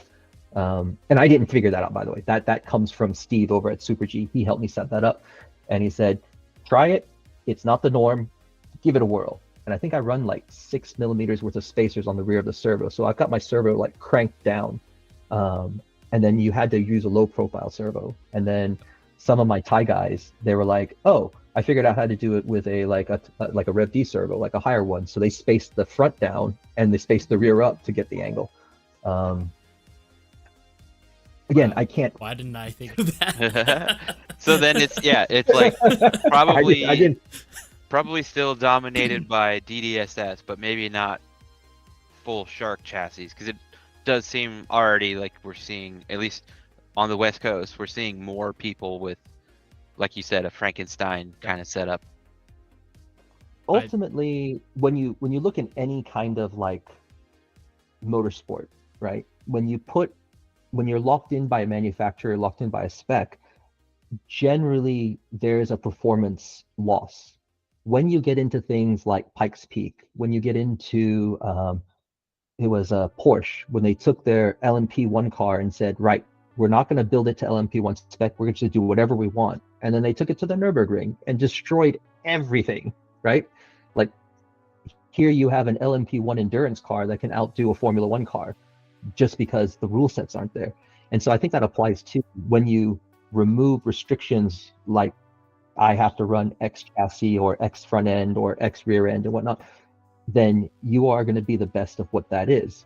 Again, that goes, is there something better? If I have the option to mix and match, whether that means it better fits the driver or the track, or it inherently has like an advantage, I think you'll see. I think the Frankensteins will win. Ultimately, I think if there's a driver good enough who can pilot it, so that is a caveat. So you still can't take away, the talent. But if you get the right talent mixed with the right setup, yeah, you could definitely see that. Going back to new types. Sorry. If I was a betting man, I mean, aside from just betting on myself, I think Justin is definitely due. Justin's running. So Justin's interesting because Justin obviously came from a Shark setup. Then he started running the Kansai on the Shark setup, and then he got his RDX. And so I was expecting Justin to be setting up an RDX, and then he boom posted the picture of like, yeah. So we did the RDX rear end, we put this on, and so he's going through and now he's learning that. The first thing he came back was like, it feels different, yeah. But he lost I think like 80 grams off the rear end of his car, lost a lot of weight, and so he's starting to kind of explore that. And it's interesting because obviously styles, tracks, these are different things. Justin's a phenomenal driver. So yeah, if I was a betting man, of course, I'm a bit biased. But like I said, we've got some talent that we're bringing over as well. So hopefully they will get a chance to shine and poke. That's exciting. It comes. It's for me. I tell everybody, drifting is drifting's the icing on the cake, right? It's going around the world, meeting up with friends, going out to eat, hanging out late at night. So that's one thing that differs between Super G and TDC. TDC, we start early in the morning. Like we start at like I think people start showing up at the track around 8 to try to squeeze in a session if they can. Then we kick off at 10, and Yeah, we're generally finished by like around 8 p.m. But the then doors we go open at out. Super G at what? Like, it's so late, it seems like, for the comps. Yeah, but Super G comp runs well into the evening, right? Yeah. So Well. we're normally Ungodly early. yeah. For TDC, we normally shut down the track by like say 8 o'clock, Oh, we gotta and get then on that. everybody goes to dinner, and then everybody goes finds a hotel room, and then Yeah. there's like 20 people jamming. Like the Filipinos, they were the ones catering last time. You and just that's nailed it. That's the magic there is you get to go to dinner. That Yeah. is so much better. Logan, not everyone would be able to fit in John's marketplace. Okay, but still, we could go somewhere. All of our stuff, it's like, it ends so late. No, everyone just goes straight home. Hey, I mean, I've made multiple attempts to throw out, hey, let's do dim sum. Ooh. Yeah, we're good. We're doing that. Isn't that on the schedule? That's on the date schedule, yeah. That's on the other schedule. I don't know. Maybe we have to figure out how to drag you guys over to TDC. So TDC this year is in Malaysia. So Okay. that's technically my home country. That's where I was born. I know the crew there. The whole drift scene. It's TDC Indonesia was good, but TDC Indonesia was the first TDC outside of Thailand. So you have to put this in context. Thailand has run TDC for 10 years straight, and they've established and built that tournament. It was everything happened like pin drop perfection, right? Like even the after event dinner, that's already sorted prior to the event even kicking off. WhatsApp groups are firing off. People, all the international drivers are yeah, it's fully organized. Indonesia was the first outside event, and it was good, but it was teething issues. Going back to Malaysia, those we're going to learn from, right? So in case you didn't know, TDC still is held, the ownership is held by Mr. Wee and DS Racing. And so he's cranking up the volume. So TDC Malaysia will be a smashing event. And yeah, if you guys are free and have passports, I would recommend you guys come join us. I really would love to do that. There's so many trips I have to make this year. It's ridiculous. Vittorio knows the express route on how to get a passport. We've heard that story. Yeah. Yeah, that was, I mean, like I said, we had a really good time showing him. I don't think I'd do it again. Like that schedule that we did, I flew into Thailand, and then, yeah, I flew into Thailand directly into an RC track. Drove that day, and then finished driving, and then drove to the airport to pick up Vittorio. Then we slept for 2 hours, and then we drove to M Speed, which is outside of Bangkok. So technically, he drove straight to an RC track too. Then we drove that day, and then we came back in. So it wasn't until day 3 for me, day 2 for him, that we actually slept in a bed. Oh, no, I take that back. We didn't sleep in a bed. We actually came back to DS Racing, waited for 2-3 hours, got on an airplane, flew to Malaysia, went to, I think, RDA first, drove that day, and then went to a hotel. Man. So I don't think we'll repeat that schedule, but No, there's something to like, obviously you want to try to go to as many tracks as you can, but I think it's much wiser to sort of take your time and make the trip enjoyable as far as sleeping and arrangements go. yeah, definitely we'll pace it down. So the good thing is Malaysia's got 2 very good prominent tracks, RDA and Todak, both offering. And the thing is, Todak is nice because Todak is, I would say, almost like 90% what we would consider like competition size. So like our size tracks, okay, what 1 meter is like 3 feet? Yeah, about. Give or take. So our typical TDC style track is 30 meters wide. So you're talking about like a 90 to 100-foot wide track.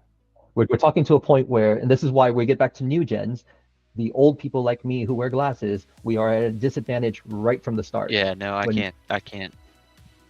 I'm already telling you, I can't see those zones. The car is far away enough where the feel, when Futaba says like, oh yeah, this receiver gives X nanoseconds worth of control and response. This is where it applies. When Yeah. the car is sitting way out in the corner, like you are literally turning the wheel, and you're not entirely sure what your car's doing. Like in TDC 2022, you throw the car into the brush zone, and you would just kind of pray and hope that it showed up at the end. And then you just start driving it again. Like I had no idea. Was I on the wall? Was I off the wall? Was I mid-track? When you go back and watch the replays, you're like, yeah, I missed that a lot. I mean, our track is only what, 45, 50 feet over at PDX, and I have that problem 60. already. Yeah. Yeah, it's 60. I can't drive from an end. I have to be at the middle. Yep. Yeah. I mean, they're nice enough where they put us on a stand, so you are sitting slightly elevated. Yeah, stand would be nice. But that's kind of part of the experience of the big competitions, like this one that we're doing here next week at RCDC Thai. It'll be that size track, and that's the reason why we're already panicking, because it's like I know there's going to be literally the straight's going to be like 30 feet. Like my car is going to be accelerating for 20 to 30 feet. And I'm not used to my car going that fast. Like, Gotta slow which it was down. Yeah, the problem is the slow down is like a reverse entry. So like it's like either you like kind of like inch it into the corner and you kind of like crab walk your way in, or you have this like super high committal reverse entry. I'll send you the video from last year after the stream, and you'll see what I mean. Like we saw that video, and we were just like, oh shit. It's commitment. crazy. Commit to the corner. Yes. But that honestly is a big part of the judge, though. Like that factor of are you in tune with your car, and can you commit to that kind of entry? Because it's dicey, it's high risk, right? You crash on the wall, if you drop momentum in the brush zone, all of these things will get you deductions. But at the same time, if you can pull it off, wow, it looks so good. Sure. Okay. Man, this has been deep. No, I truly enjoy it. Thanks for coming on, man. Oh, Let's see. Let's see. Let's catch up in chat for a little bit here while Logan's off doing things. Back. What's up, James? Like, come back, Logan. Where'd you go? Yeah, right. I'll grab for you.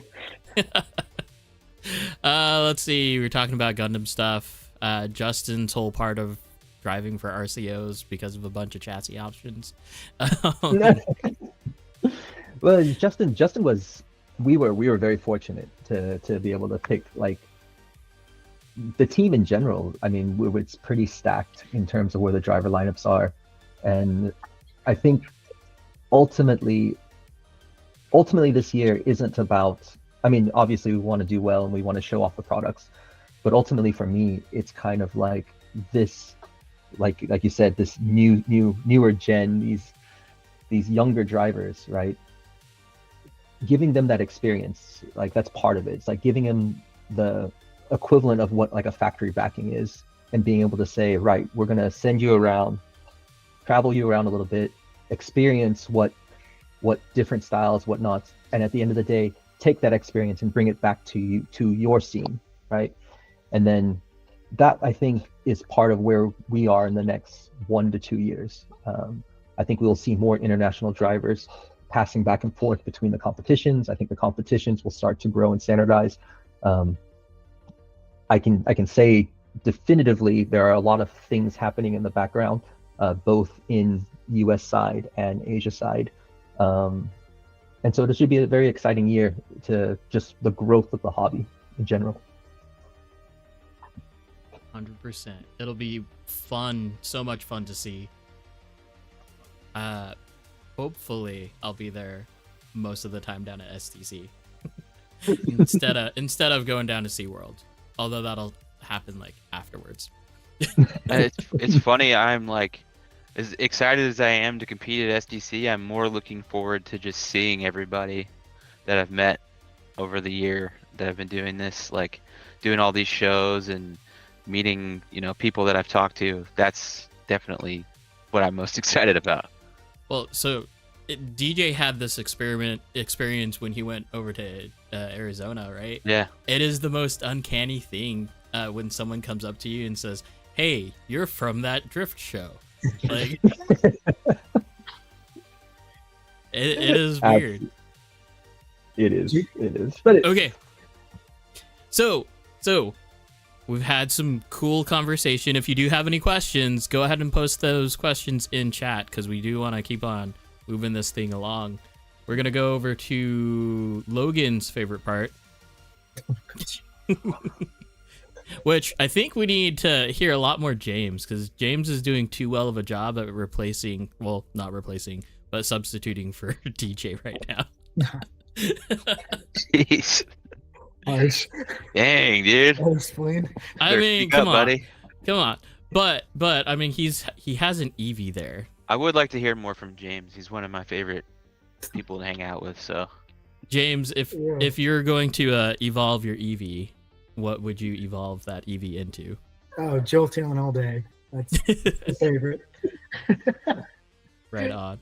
Okay, so we are moving over to Roast by Rig. If you haven't done so, go ahead and post your picks there. Oh, DJ says you're on par, James. So you're doing good. DJ. Okay, yeah. No points if you're posting my pictures, because I know what my pictures are.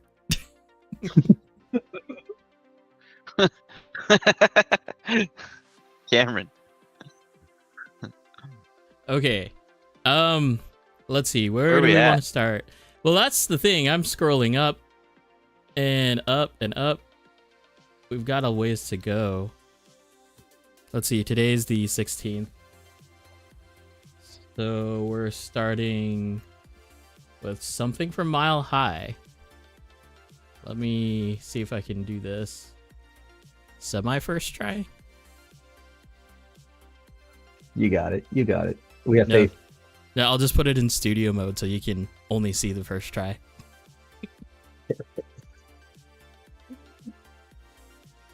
Na, na, na, na, na.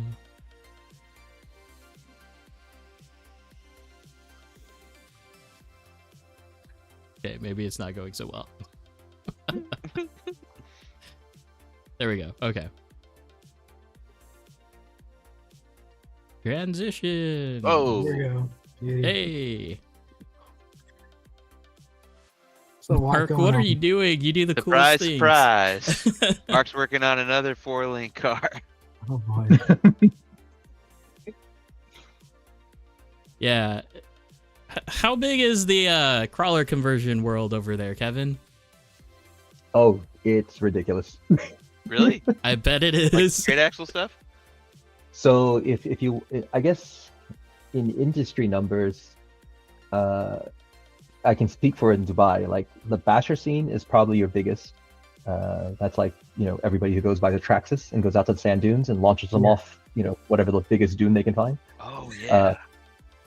Oh yeah, no, it's huge industry because like people will literally take an Emax or something out for like one outing, yeah, and yeah. it'll come back with Single like use.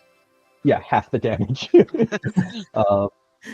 And then generally from there they will progress into crawling, knowing that crawling is equally expensive, but I don't break things as often.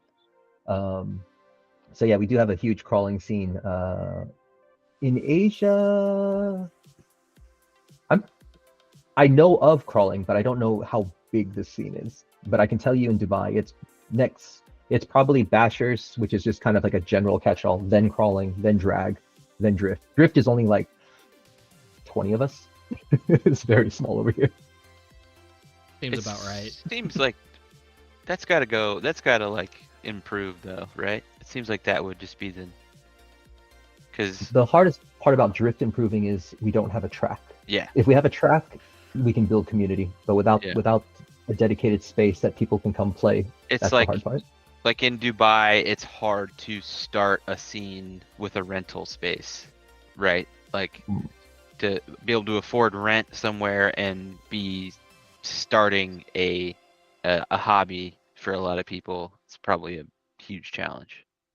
That's where Bitcoin comes in. So hopefully, hopefully in a year or two, we'll have All right. the funds to dedicate to that. So back to Mark. My roast here is he's obviously like working on his RC car when he's supposed to be working on Mile High FDX. parts. And then he Look- also look at all has like stock kit tools still, which if those don't go directly in the trash, then I'm kind of I question. No, the Yokomo one is okay. It's all right. This one isn't a Yokomo one, but the Yokomo one is okay. The one that originally came with the MC1 to adjust that thing the is nut. rubbish. Yeah. Yeah. Yeah, garbage. 100% garbage. Single use, as you said earlier. Luckily, my work provided me a on a random thing. It's like one of those multi-tools that has like the spacing so it opens up and it like it's a wrench, it's a screwdriver, it's everything. Well, it just so perfectly fits that nut, and it's great. It's like 3 mil thick aluminum. Okay, what else do we got? We got. Hey, this should look a little bit familiar. Hey! Wait a minute. Wait. Does that have the new parts on it? Yeah, it's got the new parts on it. So interesting fact about Justin, like he is adamant about running big batteries. I haven't figured it out yet, but that's his thing.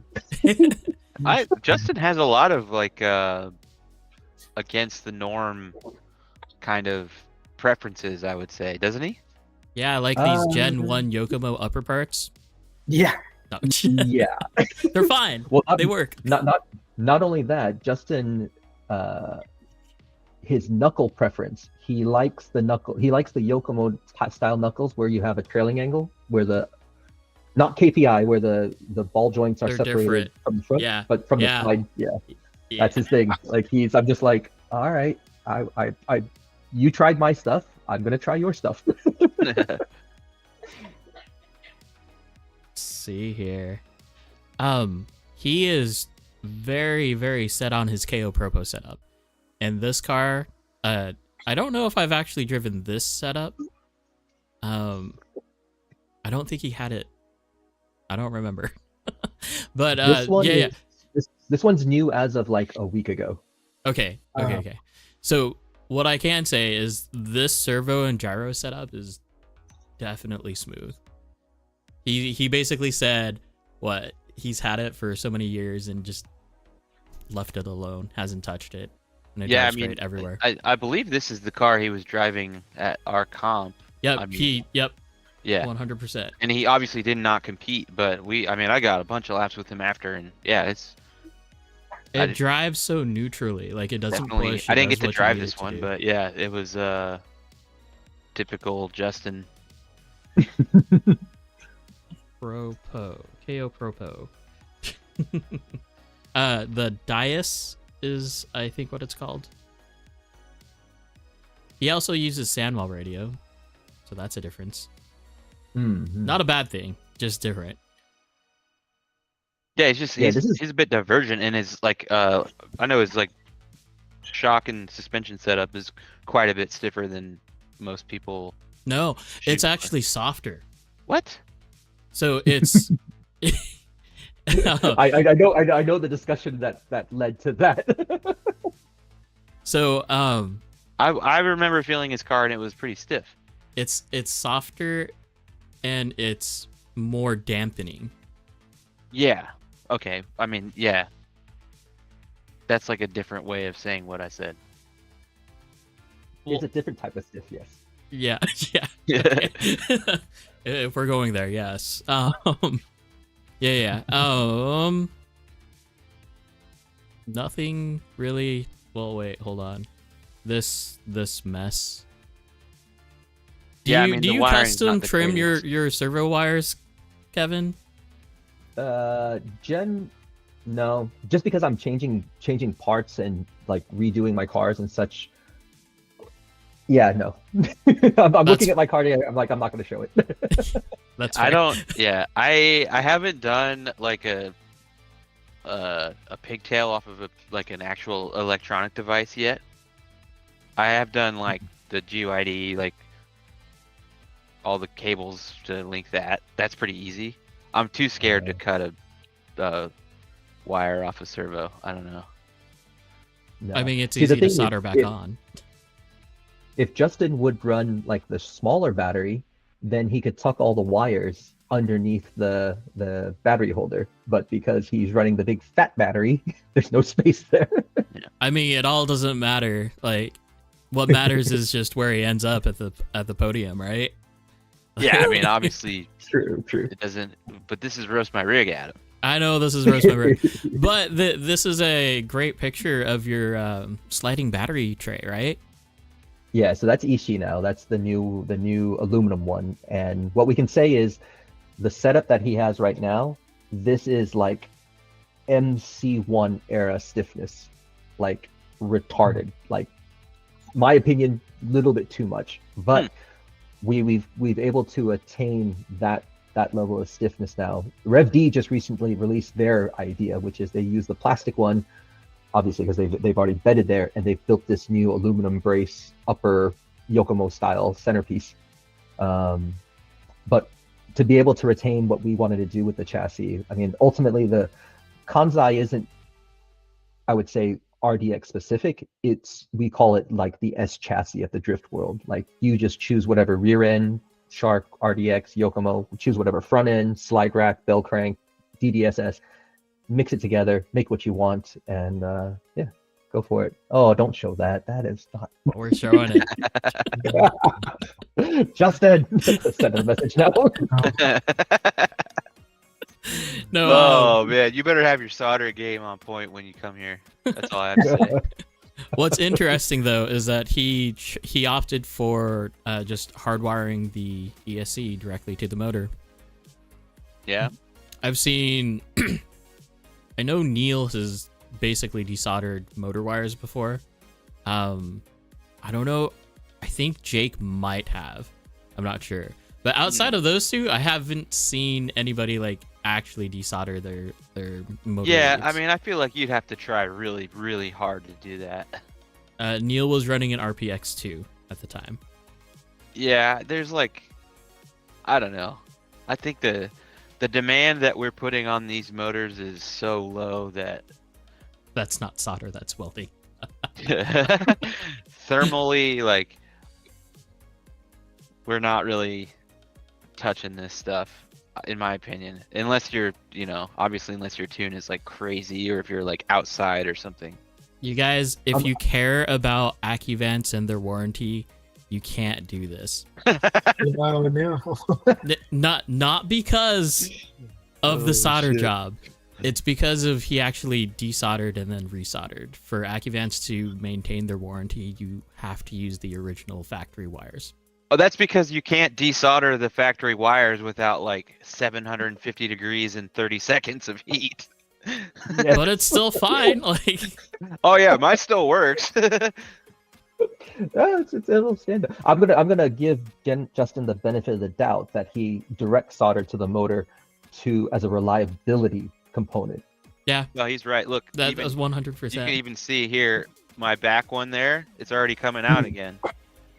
So Yeah, he's right. He's right about that. The greatest feeling is when you're on track in a train and just your motor wire falls out. Yep. You're like, what happened? There you go. It's happened a couple times to me so far. Direct solder. Ooh, so Yeah. There that's you go. clean though. Justin, if you're watching this, do that. Put that back up. For Yeah, reliability I sake. do, cover it all in heat shrink so no one can roast you on Oh your wait, soldering. hold on. No one can see that. Okay. No, put it back up. Trying. See, hold on. I got. Oh. Okay. Oh. Too much showing. Let me try and. Hide it. Now James just needs a better camera because it seems like Yeah, he's seriously. back like blurring everything anyway. Cool. Anyway. Yeah. But yes, Yeah, so I 100% on can the say- reliability thing. Yeah, I can say Justin's in the tuning and figuring out phase on this car. This is definitely not comp Yeah. ready yet. Which is- we've had a couple of back and forths on it. The fact, like, the driving that he was doing, I mean, having just put together the car, I was like mega impressed for sure. I'm just happy that the car is actually worth more than just the shocks now.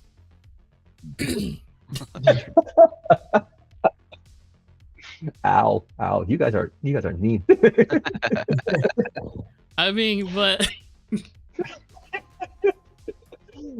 okay, we got Vittorio apparently doing some weight savings here. Yeah, I was interested to see Vittorio, you know, concerned about weight this week. But let's side see. effect from the Asia trip. So we're back on a Hydra deck, is what we're at. Yep. Is he shaving the weight? IFS, that's the first one. Oh, I didn't ever believe in IFS anyway. I don't count that. That one, yeah, that was one of those mind tricks that didn't get quite slipped past me. Well, okay, wait, Kevin, what is your take on IFS? So, me personally, IFS adds a level of complexity that I don't feel is needed. Now, IFS does have an advantage in the fact that on the pivot link, you can adjust the two lengths different from one another. So Yeah. basically, you have a cam effect. Again, it gives you the ability to tune how much force is being exerted onto the damper. But for me, it's kind of like, why do that? And I can change spring rates. Yeah. With as many springs as we have available. So for me, I think it looks pretty. It adds weight.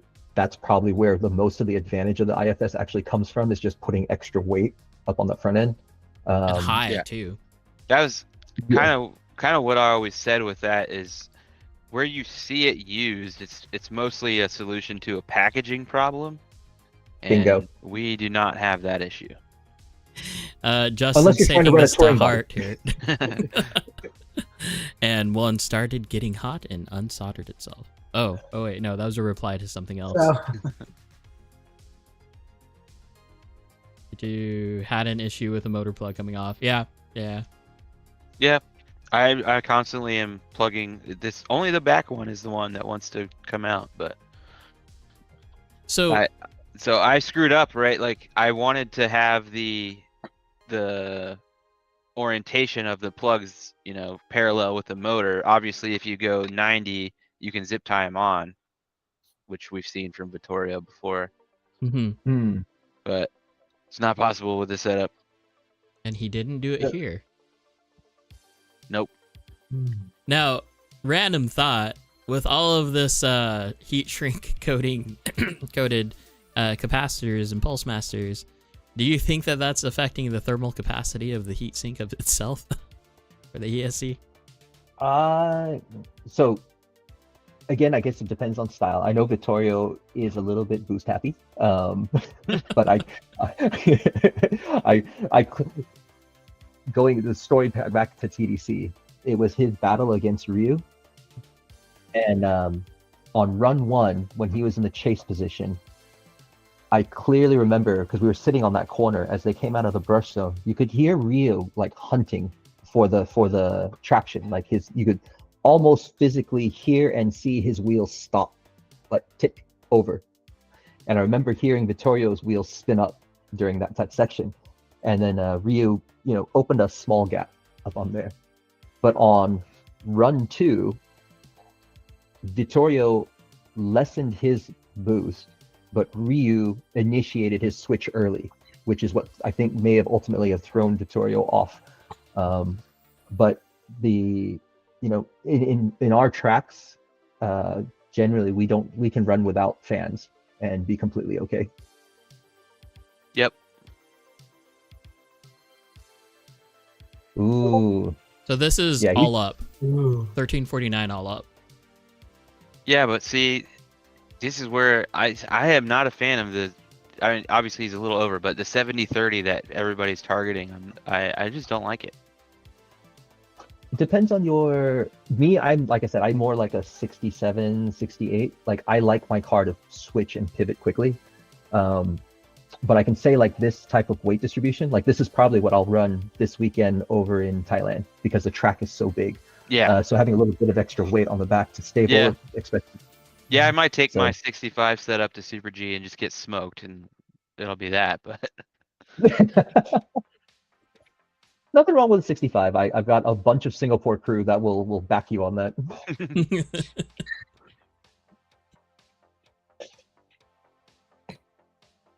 Coming back to Subaru. old HPI days. Ooh. he's got the roof rack going now. Bored. He's ready for the mountain. He's got that Subaru contingency. Yeah, I don't know how much roasting I can do. I'm a Subaru fanboy. He's got a snowboard, so he's already got thumbs up for me. I mean the WRC wing on a streetcar. Okay, that's a knock, but I mean, if you got the power to, to send it, If you got the hookups, then you might Yeah. as well run that bad boy. You know, the best roof racks that I've ever owned are the Thule extender racks where they pull off to the side. Mm. They're great for short people. For the vertically challenged. Yeah, man. When the Jeep, like, trying to reach over on top of the Jeep, like, yeah, washing that thing is not an easy thing for me. You actually need the Whittlewada. Yes. Yeah, Chris, you need to show up more. That's a requirement, not an option. Yeah. Because the more you show up, the more questions we can answer for you. Yeah, this car is that's hard. I like it. I was gonna say that's like VIP style. Yeah, Yeah. that thing's Black sick. with the chrome. Yeah, that's I'm about it. Yeah. But We just need to like kick the camber up like 10. he's using the Elliot same stance. camera as me. Just stance it out. Oh, so we have Sonny's chassis here. Woo, sunny boy. You're gonna get a kick out of this, Kevin. Mm-hmm. I see an LT setup. It's very clean. It is very clean. I mean, it's clean. Look at that. Wow. The last time that he had it at not this last time, but the time before that, it was 3D printed, I believe. Uh-huh. Mm-hmm. This, I mean, if you want to talk about LTS car, this is a real, like, this is truly LTS. Like, this thing moves a lot. Mm-hmm. It moves less than my Mini. Yeah, maybe not that much. Okay. Maybe it doesn't move like a trophy truck, but Yeah, but compared to most people that have like high battery, high motor setups, this it moves is like good. this is looks like what it's meant to be. I was gonna say, but this is like an LT setup, like what Jeremy does out in Korea, where it's for the realism. It's the LT setup for comp purposes. That's where I kind of Yeah. like draw the line. I'm like, Yeah, eh. Totally. Yeah, I mean, But I do. Sonny did compete in this car, but I mean, I do think, yeah, it's definitely more of a, it's for the style of it, not necessarily because it's intended to be the most competitive setup. Hmm. I like it. I mean, the build is super clean. Yeah, I don't remember the last time. I mean, I guess it's a little easier when all the electronics are on the top of the or on the underside of the upper deck, but I was about to say, I was like, where's all the wires? He's pulling an RER with the upside down deck. but even Yeah. like the hardware and the body mounting and everything is all super. Look Well how thought thick. out. Look how thick that plate is. It is pretty thick. massive. It's It's like thick. 4 mil, 5 mil. call that a thickie. Big boy. I've never used the full Sandwall setup before. I I've can used- vouch for that. I've used the ESC, I tried using their gyro, but this was like way back when, so I have the first generation of this, and yeah, I couldn't figure it out. It just didn't work. Drop the old gen stuff, but the latest gen ESC and gyro, maybe not even the latest. I think it's the latest one. A lot of the Thailand group runs full Sanwa. I believe Ryu runs full Sanwa, and it does some amazing things. In fact, if I tell a lot of people, like, if you're not Futaba and you're looking for something that's of the 550 level, then go Sanwa route. Okay. But Sanwa's way of tuning things is so weird. Like, it's not as easy to me. It's just a learning curve. Yeah, if you're bedded into the Futaba ecosystem, then Sanwa won't make a lot of sense. But that's like the difference between like the new B-Rev EZC versus my RPX2 versus my AccuVance. Like, I looked at the B-Rev settings and I was like, I can't make heads or tails of what these numbers mean. I was like, Kent, just give me a setup. Well, I mean, but it's all like the basis of it is all done by kilohertz, like for the main settings, right? So at least that registers to me. But this is a completely different scale, unless they've changed it. They must have changed it. But yeah, I only know Gen 1 stuff, and it was like a scale of 1 to 20 was your boost rate. Yeah, so correct. Rather than done in percentages, you had to break it down fractionally in your head. But like I say, the Gen 1 stuff, like, it didn't give. I think I've got 2 drivers here in Dubai that still run like Gen 1 ESCs, and you can see the difference in technology where things have gone, even compared to like that ESC compared to like a Yarvis, like the original AccuVance Yarvis. Like, the parameters that you can play with just means I can get a Yarvis to drive and compete where an XX or an RPX2 will. But like the old Gen 1 Sanwa stuff, there just doesn't have that granularity to the control to be able to, adjust for fine brushing / the way that I want the turbo to engage to, the decel of the turbo, that kind of thing. Exactly.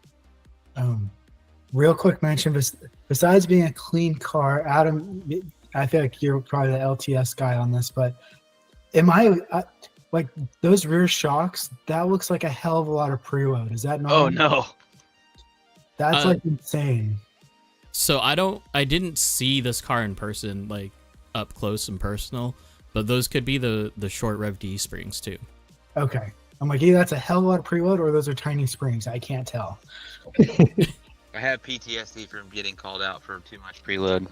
Yeah, but those were the actual stock MD2 like springs. Yeah, those springs are too soft. I don't know what they're thinking on that one, but it is what it is. We'll move on. Wrap up compression springs. Okay. So who knows? It could be a lot of preload. They work great for LTS. Right on. Nice. Clean shot. Solid. Didn't we already make this comment about like the yellow tinge 7-Eleven sign? Yeah, that was last week. Yeah. Okay. That's era correct. Thank you very much. Yeah. All right. This thing here is sick. Ooh, is that Lance or? It's Yeah. Lance. Yeah. He calls it, "Here's a real pile of garbage to roast. Worst thing I've ever worked on." I I don't sense the doubt sarcasm that, here. but the end result is sick. It looks awesome. Is it because it's a Pandora body? Yeah, I mean, look at the wing thing. Like, I'm sure that's super annoying to cut out. And But isn't the hard plastic molded? I was No. about to say that's not the resin one. No, I think this is Lexi. Is it? The one that If costs like $200. No, that one's resin. I have that kit. Oh, okay, fine. That is a Yeah, that is I a know big that. chunk of weight hanging on the back of there. oh, the wing. Okay, I got you. Yeah. Oh, not sarcasm. Oh, there's a guy at GGT he used to have this body, and I'm like, wait, I know that wing, I know that set is like Yeah, it's the resin cast. It's heavy Nope. as hell. It looks cool though. The more impressive thing is how he got the rear wheels to push out that far. That far, yeah. Because that is like, if I remember right, the rear track width is actually wider than the front. On that, Yeah, on it that looks like particular it. stuff. That's kind of a challenge that we have, right? Like, I feel like there's a lot of shells that get made that tend towards either a matching or a even wider. Like, I think generally we all like a narrower rear, but all the wide body kits are like wider in the rear because they're made for like street, performant grip driving, I would say. Yeah. That's why we take pictures on the bench, and then when it shows up at the track, it looks wonky. Race setup or drift setup. Yeah, he said front 195, rear 212. Yes. That's right. Porsche. Jesus. So that's what, if you're running 7 blocks, you're running what, 51 mil arms with the hexes and Yeah, I mean 212. I mean that's he wrote hard. it out. 48 mil arms, 8 mil hexes plus 10 offset. Yeah.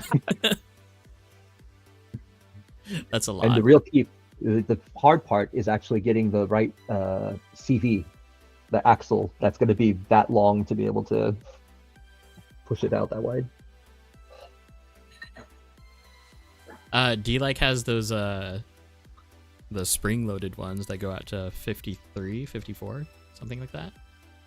But I think there he's you go. running regular ones. Let's see, who is this? Oh.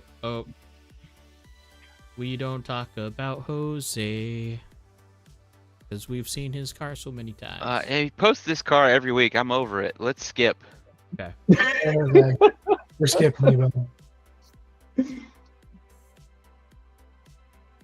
See, how did I do this last time? There's a video that Sunny posted. Oh yeah. That's showing that LTS car. Hold tight, you guys. I drove it. It wasn't the most responsive car in the world. Like you really had to drive ahead of it, but it was fun to drive. It's enjoyable for sure. It looks cool.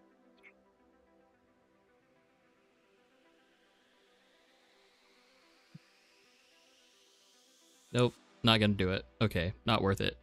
Not worth it. So imagine a car that's like leaning a lot when you turn. Just imagine every single D-Like RER video from Japan ever. If you're on Discord, you can watch the video. I'm not gonna try to figure it out again how to get that video up. I've done it before. Yeah. Oh, who is this? Oh, Oh, I've Lied seen this Theory. one. Today at 9 p.m. So fantasy front end, Yep. weight shift with my favorite two standoffs, only 2 standoffs for the LTS setup. And then the rear end is like custom. So I haven't looked at the rear, but check this out. These That's also custom. are these specifically made for the fantasy? They look like it. They look like, I think he just made those. I wouldn't suspect it because the front bumper is cut out for it. Interesting. Like that is machined. So that's a revision I haven't seen. That's cool. I wonder what year this is. Big fat battery. yeah. Oh, there you go. There you go. So no springs on the outer shocks, and then a full 3D printed, whatever you want to call that piece. Not 3D. That's how a fantasy is. That part? Oh, is it? Yeah. I mean, it is 3D printed. So Rob Nick actually showed me this setup where he has the side dampeners only for the roll characteristic. All the rear dampening is just done by that center spring. Ah. So you This can setup tune is your roll. actually on race cars on the front. Oh. On the we front. call so the front, that center spring on a race car, we call that a heave spring. So that controls your dive. Okay. When you the Oh, dive yeah, motion, that's just and carbon. then the two springs on the outer control each of the arms independently. That's interesting. He's used that concept and reset it up as a basically like, it's like a monoshock to control the actual travel. Yeah, I thought that was Uh, 3D printed at first glance, but it is obviously not. Is that like a rear sway bar? I believe it's to connect the rear uppers. That's what I was thinking too. It probably acts like one.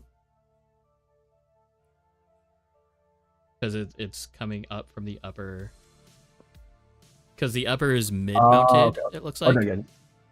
No, it's not. I thought the bar that was connecting across is actually the drive shaft. I thought it actually had a Oh. bar that went from left to right. But that bar is the drive shaft. If these are the crap, what brand name are they? Topline? Jake is Jake is crapped on so many of those.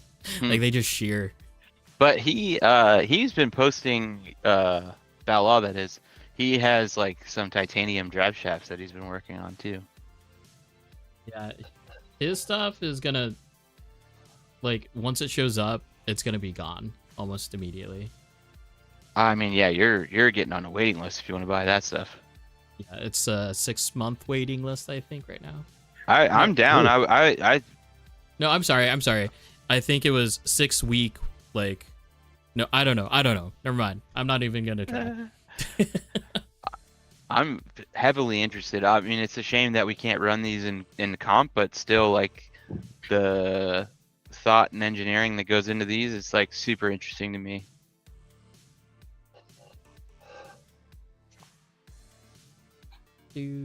So this is There the you go. new. Yeah, this is the new one. That's a lot of stuff. You can throw on their IFS suspension on top of this too.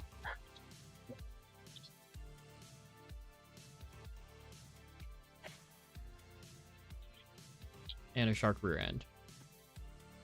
See, if I kept my RDX, this is probably where I would have went. But I'm like, nah. Yeah. So yeah, Chris has my that RDX. You sold that one. I Yeah, forgot. it's gone. It's Yeah. gone. I have Crazy. no RDX in my in my inventory now. That's crazy. Well, what? It hung on the wall for like 3 months. Yeah, fair enough.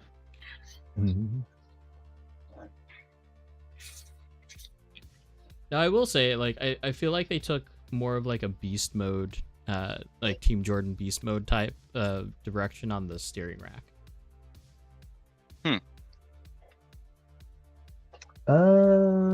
If this is the 80 team one, for me, this was somebody went, how do I make a DDSS bell crank? That's what I drew, because the front end of the wiper, the adjustments, to be able to adjust the wiper position, that's all DDSS. And then I think the bell crank just came from a packaging standpoint, because the RDX doesn't natively have the ability to suspend the servo. Sorry, I was closing tabs. Yeah. What is this? Chris, did Kevin ever drive the Express Grip 0? Kevin. I have not. I don't know what that is. Express Grip. I'm gonna look that up now. I think it's just well, Espresso. Is it Espresso? I know what brand name you're talking about. Here are the pictures that don't count. Skip. Hey, I mean, I think I need to photograph that. yeah, I think I know too. That color grading looks really familiar. He somehow made the floor at PDX look somewhat good. That's impressive. You know, so what was hilarious is like when I decided on like I finally found my style in photography, right? And it's like hard and crunchy. Like that's that's my description. Hard and crunchy. Contrast, vignette, A little bit of vignette. crisp. Which hold on. I posted some pictures on Facebook today. Let me throw these in just for kicks and giggles. Oh, the turkey gang, dude. Turkey Mafia, as someone called it. So in Lebanon, we have these turkeys that literally roam around. And like literally roam around and no one does anything about it. They just kind of chill. I mean, what are they supposed to do? I know. Turkeys are just turkeying, man. They are just I would say turkey. we've got camels in Dubai. Oh, Literally, let's see. you'll see them. Sometimes they'll get outside of their fencing and they'll just be, walking on the highway. A whole herd of them.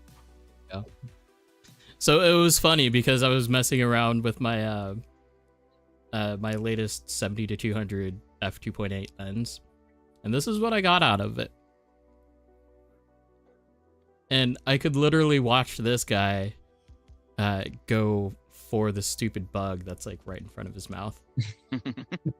Like I saw him like just pecking at this thing, Nice. kind of like a cat watching. No, that's a bad one. A dog looking at a food and like something in front of them, right? It was great.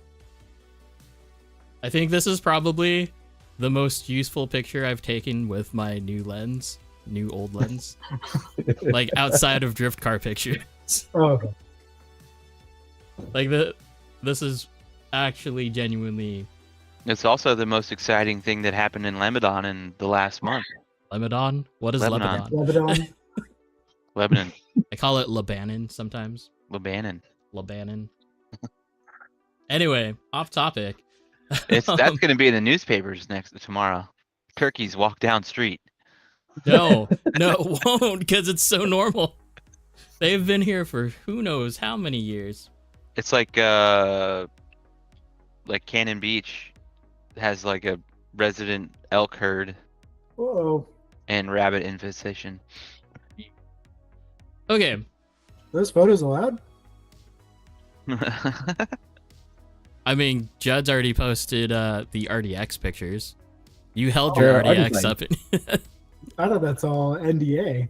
No. Yeah, this is a MD2 prototype and a MST prototype that DJ got. Okay. Is it NDA? No. Okay, I'm like, I need them to not be because I have to compete in one of those things and they're I mean, you can technically buy an MD2 chassis still, so yeah, like it's technically publicly available, so it's fine. Alright. yeah, so DJ also did something really smart and bought another MST. Like he has his beast mode, right? Obviously, like that's his main chassis that he's been driving for a year and a bit now. So instead of converting that over to this R-Design chassis, he's bought a whole nother MST and converted that one. Smart. Yeah, I think it's smart. I think we already talked about this yesterday or last Yeah, night. I you were really thinking wish I about it did the too. same, but too late. I love the way my RDX drove, and I have no idea how this thing's going to drive tomorrow. So it's It's like, going to be interesting. You're Yeah. going to will it to I'm going to drive will right. it to do what I want. Yeah. Drive like the plastic one, but better, please. No, please. Please. Oh, hey. This Another is shark. from Matt. Oh, He's doing a very favored mod of mine, which is not actually not a mod of mine, but the use of the Rev D little H arm or rear upper like attachment things. I use those for everything. Because I TK That's blocked smart. everything. So I have like so many pairs of those just lying around. The interesting thing though is that he's also using it as his shock tower. So is that just the black piece that the Yeah. shock is kind of mounted to? Yeah. So it just takes a mounting point that you have and turns it into a bunch of mounting points. Not intention, like that's not what it's meant for. Oh, okay. It's meant for the so you have your rear upright. You know how like on Rev D or Yokomo it has like that big L pattern on it. Yeah. So that's what that is. It's just Gotcha. you screw it in. And so he's using it here in a place that it's not intended to be able to adjust his shock positioning a little better. Yep. That's And pretty cool. it's from behind too. Yeah, and it's an inverted shock. And he chopped his Rev D arms. No, he didn't. That's just the upper. Yeah. Yeah, that's just the upper.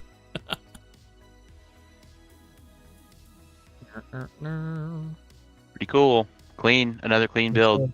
Yeah.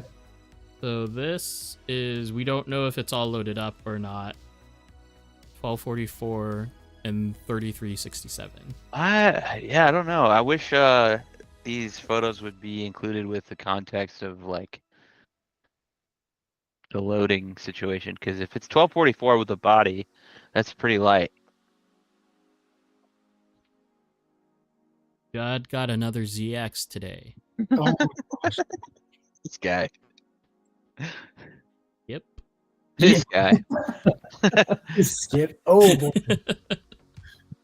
Okay, this is Mitch. Mitch. The mini. Yeah, one of the minis. What are we-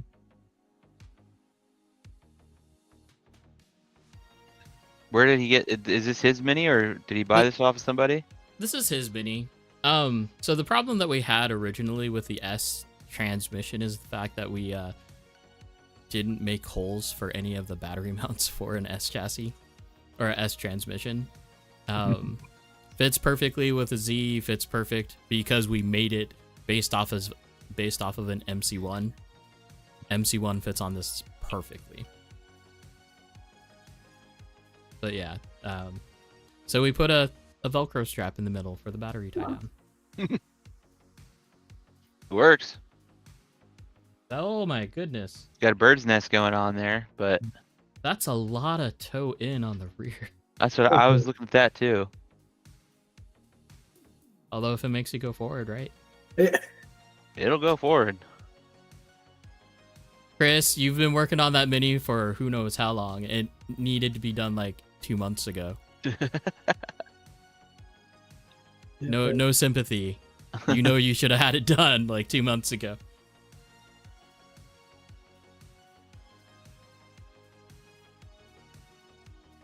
Kevin, did I show you the Midnight Mini chassis when I was down there? When down at SDC? Nope. We can't hear you. Are you muted? Oh, his headphones died. No. We are passing that 3-hour mark. Once you right get to now. 11, headphones start dying. Yeah. Speaking of which, I'm the dork who forgot his charger for his computer at work, so I'm on pretty much life support. So if I cut out, I'm so sorry. Well, then let's not make it too much longer. Okay. Apologies. What do we got from Baco? It's a Ooh. fantasy front end with, I don't know what transmission that is. I don't know. I kind of want to make a rule for Roast My Rig of like has to drive. Has to drive. This is work in progress. No, yeah. It's not a rig yet. There's not even rear A arms on it. Come on. But it has the like $80 Yokomo battery holder. Dude, I don't even. I just that. That's so silly. And we're back to turkey. Okay, you All right. guys.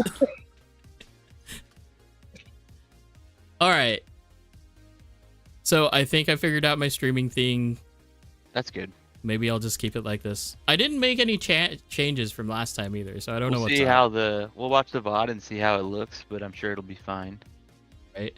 It's so much scrubbing though to try to just like get, well, whatever. It is what it is. Anyways, Kevin, are you still able to hear us? Nope. He's He can hear us, but we can't hear him. Right. Okay. So let's cut it. It's been 3 hours and 5 minutes. 3 hours and 4 minutes. It's a good depending solid. on when. Thanks for tuning in, you guys. Thanks, James. Thanks, Logan. Thanks, Kevin. Especially Kevin for coming on. Yeah, that was an awesome chat, Kevin.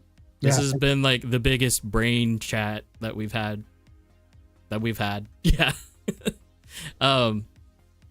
Let's see. Let me pull up the handy dandy calendar and we will see who's up for next week.